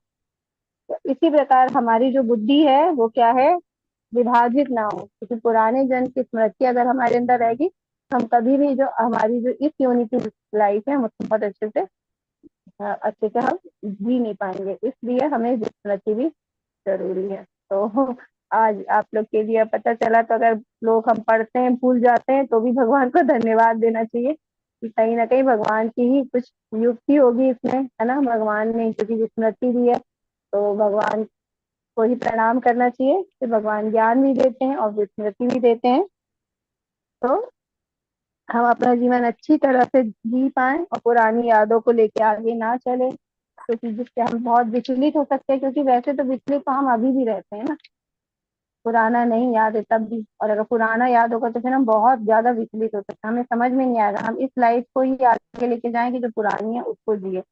तो इसलिए है ना, हमको भी आज भी हम देखते हैं, आज भी हमारे इस जीवन में भी बहुत सारी पुरानी चीजें हम भूल जाते हैं ना। क्यों? क्योंकि बहुत सारे पल हमारे जीवन में खुशी के आते हैं, बहुत दुख के आते हैं, लेकिन अगर हम उसी को लेके चलेंगे तो हम आज के जीवन को अच्छे से नहीं जी पाएंगे। बहुत सारी चीजें हम भूल जाते हैं ना, बचपन की बहुत सारी चीजें अभी किसी को याद नहीं होगी, कुछ चीजें बस याद होगी, है ना। तो इसलिए ताकि हम जो भी, क्योंकि हमें वर्तमान में जीना है ना, अगर हम भूतकाल में जिएंगे भविष्य में जिएंगे तो हम हमेशा दुखी रहेंगे, भूत में रहेंगे तो हमेशा हमें उसी में जीने, अगर सुख के पहले तो उसी में हम रहने का प्रयास करेंगे, और अगर हम भविष्य में रहेंगे तो हमेशा हम चिंता में ग्रस्त रहेंगे कि फ्यूचर में हमारे साथ क्या होने वाला है, क्योंकि फ्यूचर हमें नहीं पता है। तो इसलिए हमें ना तो भूत काल के बारे में सोचना है, ना हमें भविष्य काल के बारे में सोचना है, हमें वर्तमान में जीना है और भगवान को ही याद करना है। इसलिए भगवान ने हमें स्मृति भी दी है, ज्ञान भी दिया और स्मृति भी दी है। आगे चलते हैं। फिर दो प्रकार के च्युत तथा अच्युत, भौतिक जगत में प्रत्येक जीव च्युत होता है और आध्यात्मिक जगत में प्रत्येक जीव अच्युत कहलाता है। अब यहाँ पे भगवान कह रहे हैं इन दोनों के अतिरिक्त एक परम पुरुष परमात्मा जो साक्षात अविनाशी है और जो तीनों लोक में प्रवेश करके उनका पालन कर रहा है। तो भगवान कह रहे हैं क्योंकि हम यहाँ पे हैं तो यहाँ का जो भी व्यक्ति है वो क्या है, च्युत है, मतलब वो अपने पद से गिर जाता है, मतलब हमें कुछ याद भी नहीं रहता है और हम क्या करते हैं, शाश्वत भी नहीं है ना। और जो आध्यात्मिक जगत में जो भी जीव होते हैं वो अच्युत होते हैं, वो हमेशा भगवान को अच्युत बोला जाता है ना, वो अच्युत होते, सॉरी, तो भगवान को अच्युत बोला जाता है क्योंकि वो यहाँ पे देखा जाते तो अभी अब सारथी बने भगवान, है ना, अर्जुन के युद्ध में, लेकिन सारथी तो सेवक के रूप में, एक सेवक के रूप में सेवा है, लेकिन भगवान यहाँ सारथी बन के भी वो कभी अपने पद से गिरते नहीं है। मतलब सेवक की सेवा कर रहे हैं भगवान, है ना, अर्जुन अपने भक्त की सेवा कर रहे हैं, लेकिन वो फिर भी देखो गुरु के पद से, तो वो उनको ज्ञान दे रहे हैं ना। तो भगवान कभी भी अपने पद से, भगवान का जो पुरुषोत्तम है, हम पुरुषोत्तम योग पढ़ रहे हैं, भगवान पुरुषों में उत्तम है, पुरुषोत्तम है, तो वो हमेशा पुरुषोत्तम ही बने रहते हैं, हमेशा वो परफेक्ट ही बने रहते हैं ना। तो इसलिए, और हम क्या है, हमारी इंद्रिया पूर्ण है, तो हम कभी भी भौतिक संसार में ऐसा नहीं होता कि हाँ हमेशा परफेक्ट हो जाए, कभी भी तो हमेशा हमारे गिरने के चांसेस बने रहते हैं और हम इस जगत में गिरते भी रहते हैं, भौतिक जगत में। तो बोला है दो तरह के लोग होते हैं, दो तरह के जीव होते हैं, एक च्युत होता है एक अच्युत, है ना। तो जो एक चार हमारा नष्ट होता रहता है और जिसका नष्ट नहीं होता जो कभी, वो आध्यात्मिक जगत में होता है और उससे भी ऊपर है, कौन है, परमात्मा, है ना, परम पुरुष बोला है परमात्मा। तो जीव है जो एक, जो मुक्त हो चुके, मतलब जो आध्यात्मिक लोक में जो जीव है तो वो वापस धरती पे नहीं आ रहा। ऊपर कौन है, परम पुरुष, परम पुरुष परमात्मा। तो इन दोनों के अतिरिक्त एक परम पुरुष परमात्मा जो साक्षात अविनाशी है, तो ये यहाँ पे, और जो तीनों लोक में प्रवेश करके उनका पालन करते हैं, तो सब कुछ पालन करने वाले भगवान है और वही अविनाशी है और साक्षात है, शाश्वत है ना, सच्चिदानंद है। और भगवान तीनों लोग, जैसे हम तीन लोग पढ़े, जो उच्च लोग कहलाते हैं, भूलोक कहलाता और नीचे का निम्न लोक। तो इस प्रकार ये तीन लोग में भगवान हम सबका पालन करने वाले भगवान ही है, एकमात्र जो सबका पालन कर रहा है।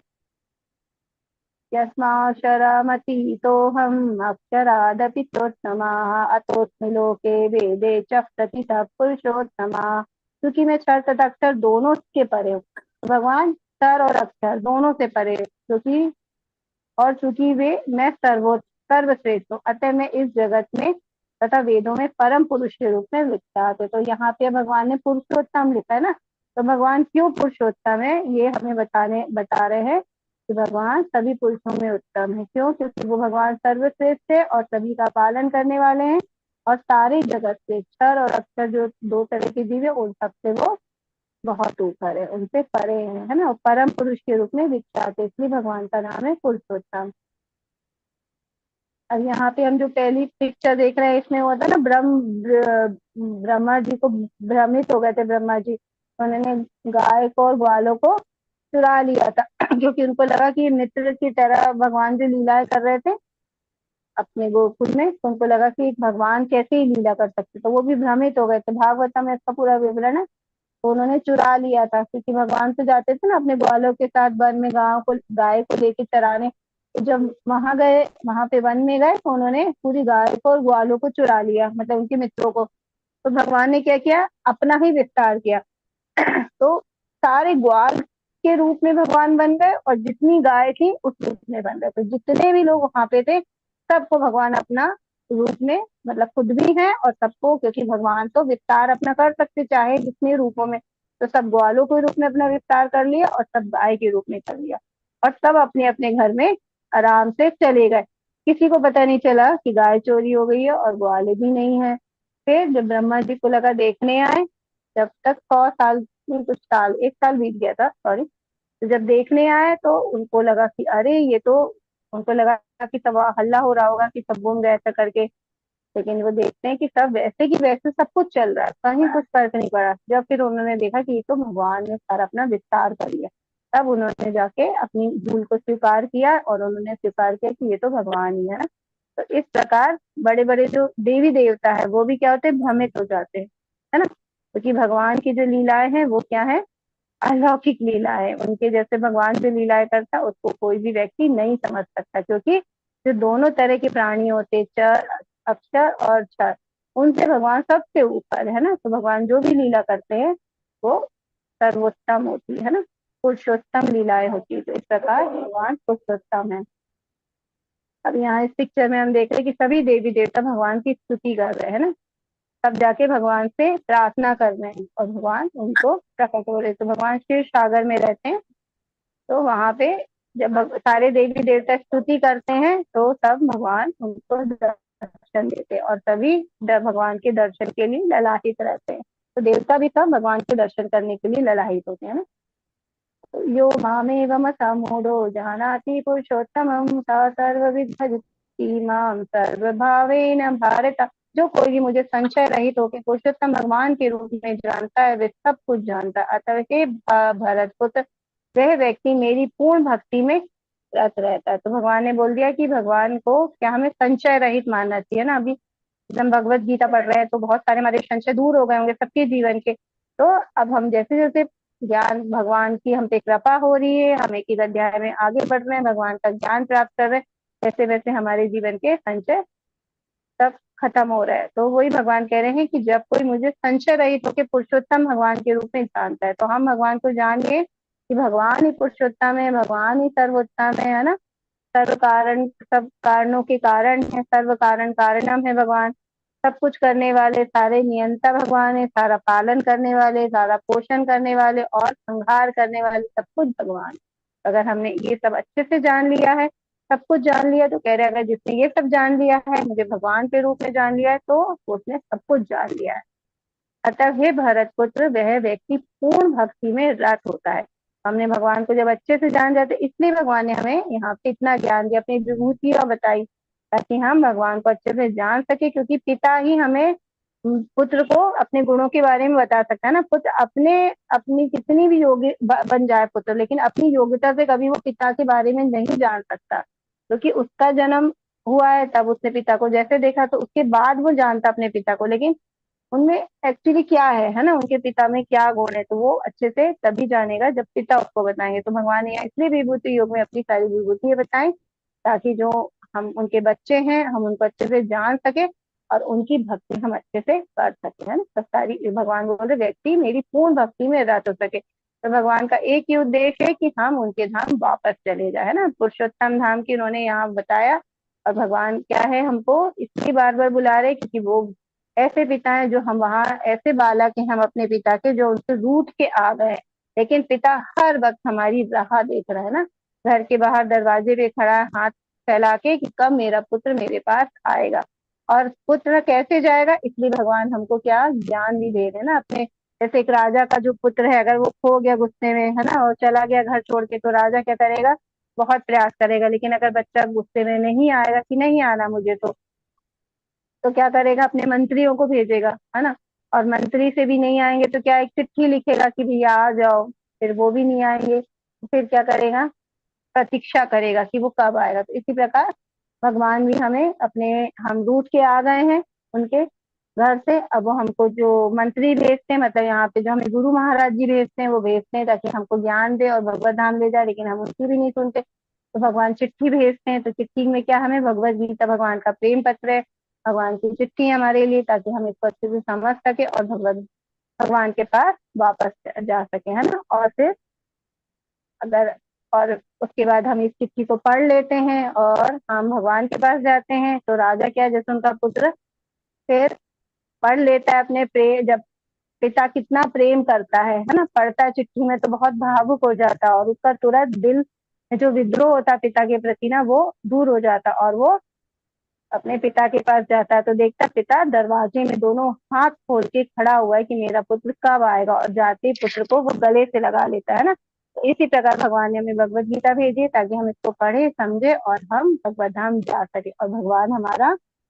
हमें इतना प्रेम करते कि वो हमारे लिए बिल्कुल हमारा इंतजार कर रहे हैं कि हम कब इस संसार से अपने आप को मुक्त करेंगे भक्ति करके और भगवत धाम जा सकेंगे, है ना। अब जैसे यहाँ हम देख रहे हैं कि भगवान जो शंकर जी हैं ना, शंकर जी भी दिन भर राम जी का नाम लेते हैं ना, पार्वती जी को हमेशा राम नाम की महिमा बताते हैं वो, तो क्योंकि वो बहुत आनंदित होते हैं भगवान की चर्चा करने में। तो हमें भी भगवान की चर्चा करना है और भगवान की श्रवण कीर्तन में अपने आप को लगाना है ताकि हम भगवत धाम जा सके। इति गुह्यतमं शास्त्रम् इदमुक्तं मया नघ एतद् बुद्ध्वा बुद्धिमान् स्यात् कृता कृत्यश्च भारत। हे अनग, ये वैदिक शास्त्रों का सर्वाधिक गुप्त अंश है जिसे मैंने यह अब प्रकट किया है। जो मुझे, जो कोई इसे समझता है वह बुद्धिमान हो जाएगा और उस, उसके प्रयास पूर्ण होंगे। तो अब यहाँ भगवान ने हमको कॉन्फिडेंस नॉलेज दिया ना, बहुत ही गुप्त ज्ञान दिया है ना। क्यों, क्योंकि कोई भी देखो अपने घर के बारे में नहीं बताता है ना। जैसे हम मंत्री को जानते भी बहुत करीब से तो हम उससे ऑफिस तक पहुंच सकते हैं, उससे आदान प्रदान कर सकते हैं ऑफिस में जाकर, लेकिन वो घर में किसको बुलाएगा, जो बहुत ही उसके करीब होगा।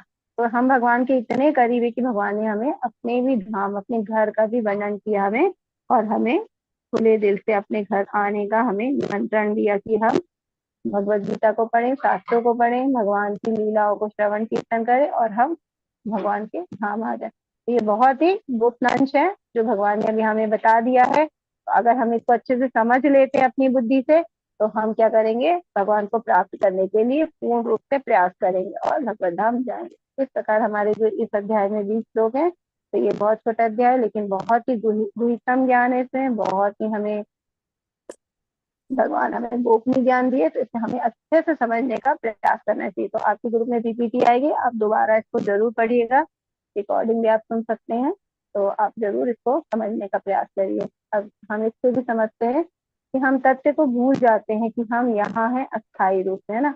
कोई व्यक्ति कह सकता है ये घर मेरा, ये मेरी संपत्ति है, ये संपत्ति क्या मेरी है ना, एक व्यक्ति बोल सकता है जो भौतिक में। लेकिन जो भक्त होते हैं वो क्या कहते हैं कि नहीं, सब कुछ क्या है, भगवान का है ना, ये सब क्या स्थायी है। तो हम भूल जाते हैं कि ये सब स्थायी है। हम चाहे कितने भी बड़े घर के मालिक हो, चाहे कितना भी धन हमारे पास हो, लेकिन जब हमारी आत्मा इस शरीर को छोड़ेगी, तो हमें जब नए शरीर प्राप्त होगा तो ये सब हमारा जो धन ऐश्वर्य है ना, ये सब हमारा यहीं छूट जाएगा, ये क्योंकि ये सब अस्थायी है ना, ये शाश्वत नहीं है। तो एक जो भौतिक आदमी कहता है, सब कहता है ये सब मेरा है, लेकिन एक भक्त बोलता है ये सब भगवान का है। अब दृष्टि कैसी होनी चाहिए इसमें भी, तुम्हारी हिम्मत कैसे हुई मुझे मूर्ख कहने की। अगर किसी जो भौतिकवादी व्यक्ति अगर किसी को मूर्ख कह दे तो उसको बहुत गुस्सा आ जाएगा कि तुम कैसे बोल सकते हो मुझे मूर्ख, है ना, मैं तो बहुत बुद्धिमान हूँ, है ना। तो वो क्या झूठी प्रतिष्ठा में है, और सोच रहा है कि मैं महान हूँ, है ना। लेकिन जो एक भक्त होता है उसका दृष्टिकोण क्या होता है, मैं एक मूर्ख हूँ जिससे कृष्ण को छोड़ दिया और यहाँ पीड़ित हूँ। तो जो एक भक्त होता है वो सच में कोई अगर मूर्ख बोलता है, कहता सही बात है, मैं तो बहुत बड़ा मूर्ख हूँ क्योंकि मैंने भगवान से प्रेम नहीं किया, भगवान के भक्ति नहीं करी, इसीलिए मैं वहां से भगवान से विद्रोह करके मैं इस भौतिक संसार में आके फंस गया हूँ।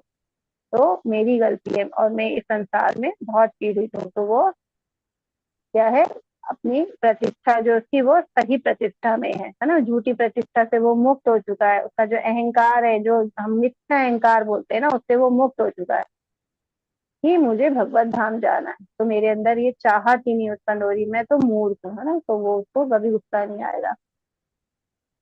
मैं इतना पैसा कमाता हूँ इसलिए मैं सुपर टैलेंट हूँ, क्योंकि मैं सुपर टैलेंटेड हूँ। तो एक जो बहुत रईस व्यक्ति होगा, बहुत पैसे वाला होगा, तो वो क्या सोच रहा है, ये पैसा मैंने कमाया है तो मैं बहुत ही टैलेंटेड हूँ, है ना। जबकि तो उसकी ये सही दृष्टिकोण नहीं, वो भ्रमित है क्योंकि भौतिक संसार से वो लिप्त है। और एक जो भक्त होता है वो क्या कहता है, मेरे पास जो कुछ भी है कृष्ण की दया के कारण है। उसके पास जितना पैसा हो, जितना उसके पास प्रॉपर्टी हो, जितना उसके पास व्यवहार हो, है ना, उसके बाद जो कुछ भी हो इस संसार में, वो क्या मानेगा, सब भगवान की कृपा से। तो क्योंकि भगवान की कृपा से ही हमें सब कुछ प्राप्त हुआ है ना। हमारे में इतनी योग्यता नहीं थी, उसके बाद भी, है ना। जैसे देखते हैं कोई एक नालायक पुत्र होता है, फिर भी अगर बहुत उसको समझाते हैं माता पिता, फिर भी क्या करते हैं, उसको अपनी तरफ से सब कुछ देते हैं। ये नहीं कि वो नालायक है लेकिन फिर भी उसको निकाल दे, है ना, कुछ ना दे, लेकिन वो अपनी तरफ से उसकी भी व्यवस्था करते हैं। तो इसी प्रकार हम ने भगवान से विद्रोह किया, हम इस धरती पे आ गए, फिर भी भगवान ने हमें इतना कुछ दिया। तो ये सब भगवान की कृपा है, भगवान की दया है। हम इसके योग्य नहीं थे, फिर भी भगवान ने हमें इतना कुछ दिया, तो हमको भगवान का हमेशा धन्यवाद करना चाहिए, है ना। तो ये हमारा दृष्टिकोण होना चाहिए कि जैसे बहुत सारे लोग हैं वो क्या अपने परिवार में बिजी रहते हैं ना, मेरा बच्चा है, मेरी पत्नी है, मेरे रिश्तेदार है। तो ये सब क्या है, यहाँ पे है भौतिक संसार है, क्योंकि हमारी जो आत्मा है वो इस शरीर में आ गई है, तो उससे जितने रिश्ते हैं वो इसी शरीर पे है। तो ऐसा नहीं है कि हमें अपने कर्तव्य को नहीं करना, लेकिन हमने जैसा बार बार हम समझने का प्रयास करें, हमें इनसे आसक्ति नहीं रखनी है ना। अपने सारे जिम्मेदारियों को, दायित्वों को करते हुए हमें अपने आप को भक्ति में लगा के रखना है, क्योंकि हम जो भी कार्य कर रहे हैं अगर हमने उसमें कृष्ण को शामिल करके रखा तो वो हमारी भक्ति कहलाएगी। तो ठीक है, हम खाना भी खा रहे हैं, परिवार से हम बातें भी कर रहे हैं या उनके साथ रह भी रहे हैं, लेकिन हमें अपना जो मेन हमारा डेस्टिनेशन है, हमारा जो मेन गंतव्य स्थान है भगवत धाम, उसके लिए हमेशा हमें कार्य करते रहना चाहिए। तो हमें भगवान से जुड़ के रहना चाहिए, और सब कुछ है वो भगवान को, उनको भी भगवान से जोड़ना चाहिए सारी आत्मा को, क्योंकि हम जिससे प्रेम करते हैं, है ना, उनकी भी, उनको, क्योंकि वो भी आत्मा है, उनके अंदर भी भगवान का अंश है। तो उनको भी भगवान के धाम तक ले जाने का हमें पूरा प्रयास करना चाहिए। तो उनको भी भगवान से जोड़ना चाहिए। तो ये सही रिश्ता होता है ना, सही रिश्ता निभाना। अगर हम किसी से प्रेम करते हैं तो हमें उनको भगवत धाम जाने का, हमें उनको भी रास्ता बताना चाहिए। तो ये है सही रिश्ता। और सच्चा रिश्ता क्या है भगवान से, कि ये मेरे प्रभु, है ना। तो झूठा रिश्ता संसार के लोगों में हम उलझे रहते हैं कि ये मेरा रिश्ता है, जबकि सब चीज अस्थायी है ना, यहाँ पे कोई भी चीज शाश्वत नहीं है, स्थायी नहीं है। वो ये जो हमें रिश्ता मिला है, अगले जन्म में, अगली बॉडी में हमारी आत्मा जाएंगी तो ये सब रिश्ते मिलेंगे नहीं हमें, सब वहाँ चेंज हो जाएंगे। तो ये तो हर बार हम शरीर चेंज कर रहे हैं, सब रिश्ते चेंज हो रहे हैं, तो वो स्थायी कैसे हो सकता है वो रिश्ता, है ना। लेकिन हम, हमारा जो भगवान से रिश्ता है, कि हमारी आत्मा है भगवान का अंश है, और हर बार जो नया शरीर प्राप्त करती है, लेकिन आत्मा हमारी जो है वो भगवान से हमेशा भगवान का ही अंश रहेगी। हमारा सच्चा रिश्ता क्या है, भगवान से। तो ये हमें स्वीकार करना चाहिए। अब हम प्रभु पाद जी के शब्द सुन लेते हैं, जहाँ भी भक्ति होती है वह भौतिक कलमश नहीं रहता। तो हम भक्ति करेंगे तो हमारी भौतिक कलमश हमारे शुद्ध हो जाते। भगवत भक्ति तथा स्वयं भगवान एक है। तो हम जो भगवान की भक्ति की बात कर रहे हैं, क्योंकि हम नाम जप करते हैं, तो नाम जप में हमें होता है जो भगवान का नाम है, और जो भगवान का जो सही में जो स्वरूप है वो एक ही है, अलग अलग नहीं, क्योंकि दोनों आध्यात्मिक है। और ये इसलिए है क्योंकि भगवान ने हम लोग को जो कलयुग में पैदा होते भगवान ने हमारे पे ही कृपा करी है। जो लोग कहते हैं ना भगवान को नहीं देख सकते, तो भगवान को तो देखने के लिए हमें दिव्य दृष्टि चाहिए ना, भगवान तो दिव्य है। तो जब तक हम दिव्य नहीं होंगे तब तक भगवान को कैसे देख सकते हैं। तो भगवान ने बोला कि तब तक नाम जप, क्योंकि अगर भगवान का हम नाम ले रहे हैं तो वो उसमें स्वयं भगवान है। तो भगवान के रूप में और नाम में कोई अंतर नहीं। अगर हम नाम ले रहे हैं जीवा से तो हमें पूरा रखना चाहिए कि भगवान हमारे जीवन में स्वयं उपस्थित है, क्योंकि भगवान का नाम से ही भगवान का रूप है। क्योंकि दोनों ही आध्यात्मिक है, नाम भी भगवान के ही बराबर है, इसलिए हमें कलयुग में नाम लेना चाहिए। भक्ति परमेश्वर की अंतरंगा शक्ति के भीतर होती है। भगवान सूर्य के समान है और अज्ञान अंधकार है। तो क्योंकि भगवान ने बताया था, हमने जाना तो जहाँ सूर्य होता है वहां पे अंधकार कभी नहीं हो सकता है ना। तो जहाँ पे भगवान रहेंगे वहां पे कभी भी अज्ञान नहीं रह सकता है ना, क्योंकि भगवान ज्ञान के सागर है। क्योंकि हमने चेतन चरितमृत में पढ़ा था, कृष्ण सम सूर्य सूर्य सम, जहाँ सूर्य वहां नहीं अंधकार, और जहाँ कृष्ण है वहां माया नहीं अधिकार। जहाँ पे कृष्ण है वहां पे माया कभी भी अपना अधिकार नहीं जमा पाती है। और जहाँ सूर्य होता है वहां कभी अंधेरा नहीं होता। तो भगवान सूर्य के समान है ना। और हमारे जीवन के सारे जो अंधकार है, जो अज्ञान है, उसको भगवान दूर करते हैं। जहाँ सूर्य विद्वान है वह अंधकार का प्रश्न ही नहीं उठता। अतएव जब भी प्रामाणिक गुरु के मार्गदर्शन के अंतर्गत भक्ति की जाती है तो अज्ञान का प्रश्न नहीं उठता। तो हम जब भक्ति करेंगे और प्रामाणिक गुरु के मार्गदर्शन में जाएंगे तो हम अज्ञानता हमारे जीवन में प्रश्न नहीं होता। प्रत्येक व्यक्ति को चाहिए कि इस कृष्ण भावनामृत को ग्रहण करे और बुद्धि तथा शुद्ध सॉरी और बुद्धिमान तथा शुद्ध बनने के लिए भक्ति करे। तो बुद्धिमान बने, क्योंकि ज्ञान मिलेगा तो व्यक्ति बुद्धिमान बनेगा, और भक्ति करेगा तो वो अपने जीवन को शुद्ध बना सकेगा। जब तक कोई कृष्ण को इस प्रकार नहीं समझता और भक्ति में प्रवृत्त नहीं होता, तब तक सामान्य मनुष्य की दृष्टि में कोई कितना बुद्धिमान क्यों ना वे पूर्णतः बुद्धिमान नहीं है। तो बहुत सारे लोग हो सकते हैं जो कह सकते हैं कि हम तो बहुत बुद्धिमान है, हम तो बहुत ऊंचे पद पे, लेकिन अगर उनको भगवान का ज्ञान नहीं है तो वो बुद्धिमान नहीं कह, पूरी तरह से वो बुद्धिमान नहीं है। इसलिए हम भगवान का ज्ञान प्राप्त करके ही पूर्ण तरह बुद्धिमान हो सकते हैं। अनग अर्थात हे निष्पाप। तो ये आखिरी जो हमने श्लोक पढ़ा था उसमें भगवान ने अनग शब्द बोला था अर्जुन को, हे अनग है ना। तो इसका मतलब होता है हे निष्पाप। जब तक मनुष्य पाप कर्मों से मुक्त नहीं हो जाता तब तक कृष्ण को समझ पाना कठिन है ना। तो अब हम पाप से मुक्त कैसे होंगे है ना, पाप से मुक्त होते हैं भगवान का नाम जाप करने से। इससे समस्त पाप कर्मों से मुक्त होना होता है, तभी वह समझ सकता है। लेकिन भक्ति इतनी शुद्ध तथा शक्तिमान होती है कि एक बार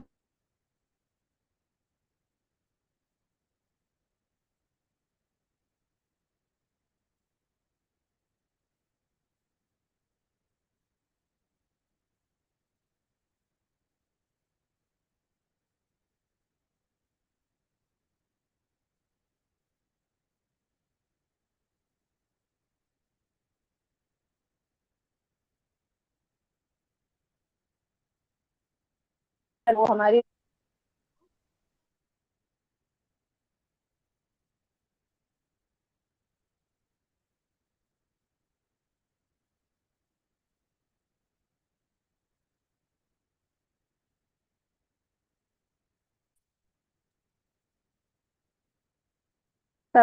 सब काम क्रोध लोभ और भगवान सब कुछ हमारे सब नष्ट कर देते, और हम लोग क्या होते हैं, निष्पाप हो जाते हैं ना। तो जब निष्पाप होते हैं तो फिर हम भगवत धाम जाने के लिए शुद्ध हो जाते हैं।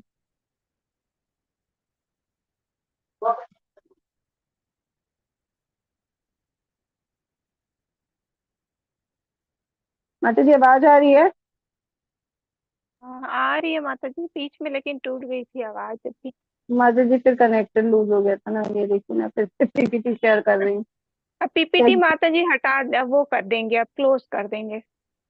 जी जी माता जी, बस 2 मिनट और हाँ चलिए। जी। हरे सबसे महत्वपूर्ण जी माता जी, फिर क्या है, मनुष्य भक्ति करते करते स्वतः ही निष्पाप हो जाता है, क्योंकि हमें निष्पाप ही होना पड़ेगा। तभी जब तक हम शुद्ध नहीं होंगे तब हम भगवान के धाम नहीं जा सकते।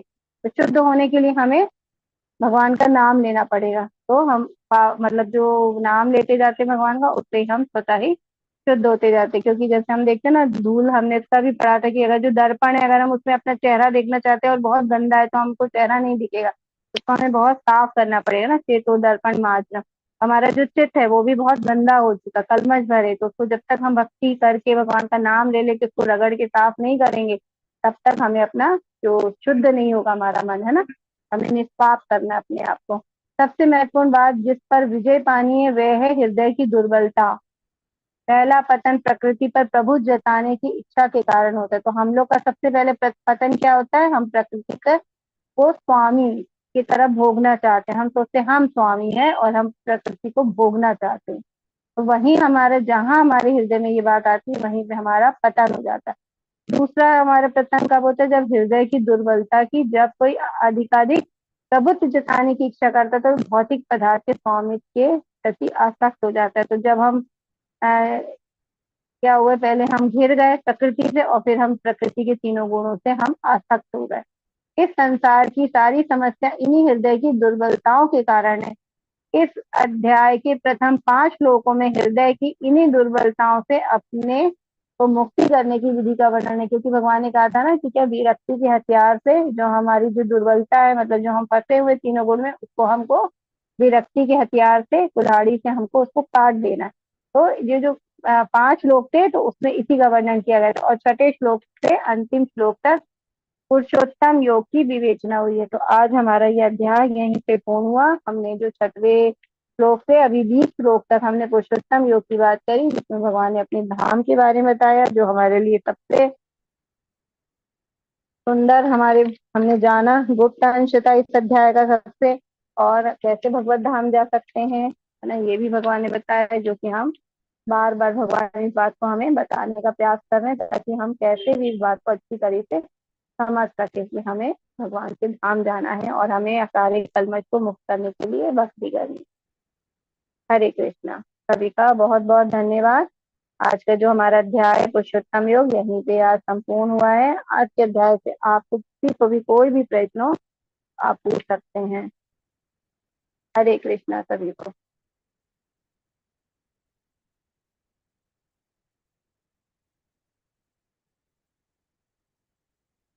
हरे कृष्णा मधु माता जी। हरे कृष्णा माता जी, दंडवत प्रणाम। अच्छे से आज बहुत बहुत संपन्न हुआ धन्यवाद माता जी। माता जी। जी। ठीक है माता जी, ऐसे कई बार कृष्ण की जो इच्छा है वही अब जैसा है। वही माता जी, भगवान बीच बीच में ना टेस्ट भी करते रहते हैं ना, हमारे में कितना पेशेंस है ना, तो हम कितना भी भौतिक कलमश से मुक्त हो पाए हैं, इसीलिए शायद वो हमारे साथ है ना। तो चलिए ठीक है, हमने फिर भी अपनी विषमताओं के साथ भी हमने इस अध्याय को पूर्ण किया, तो कोशिश करी जी है। तो माता जी, आप सभी का बहुत बहुत धन्यवाद, आप लोग बने रहे मेरे साथ। और डिवोटीज को हमेशा याद भी रहेगा माता जी। कोई ना कोई कारण से याद रखेंगे माता जी बोलो। जी जी माता जी, जो है हमारा प्रयास है, तो भगवान शायद कहीं, क्योंकि भगवान ही हमें ज्ञान दे रहे हैं ना, तो कुछ ना कुछ ये भी भगवान की युक्ति है हमारे साथ, ताकि हम कैसे भी उनसे जुड़े रहे ना, कैसे भी हम भगवान को याद करते रहे, क्योंकि ये सब चीजें हमारे हाथ में तो है नहीं, तो सब भगवान की ही क्रिया से हो रही है। जी माता जी धन्यवाद। जी माता जी, किन्हीं का कोई क्वेश्चन है तो यहाँ पे अभी पूछ लेंगे।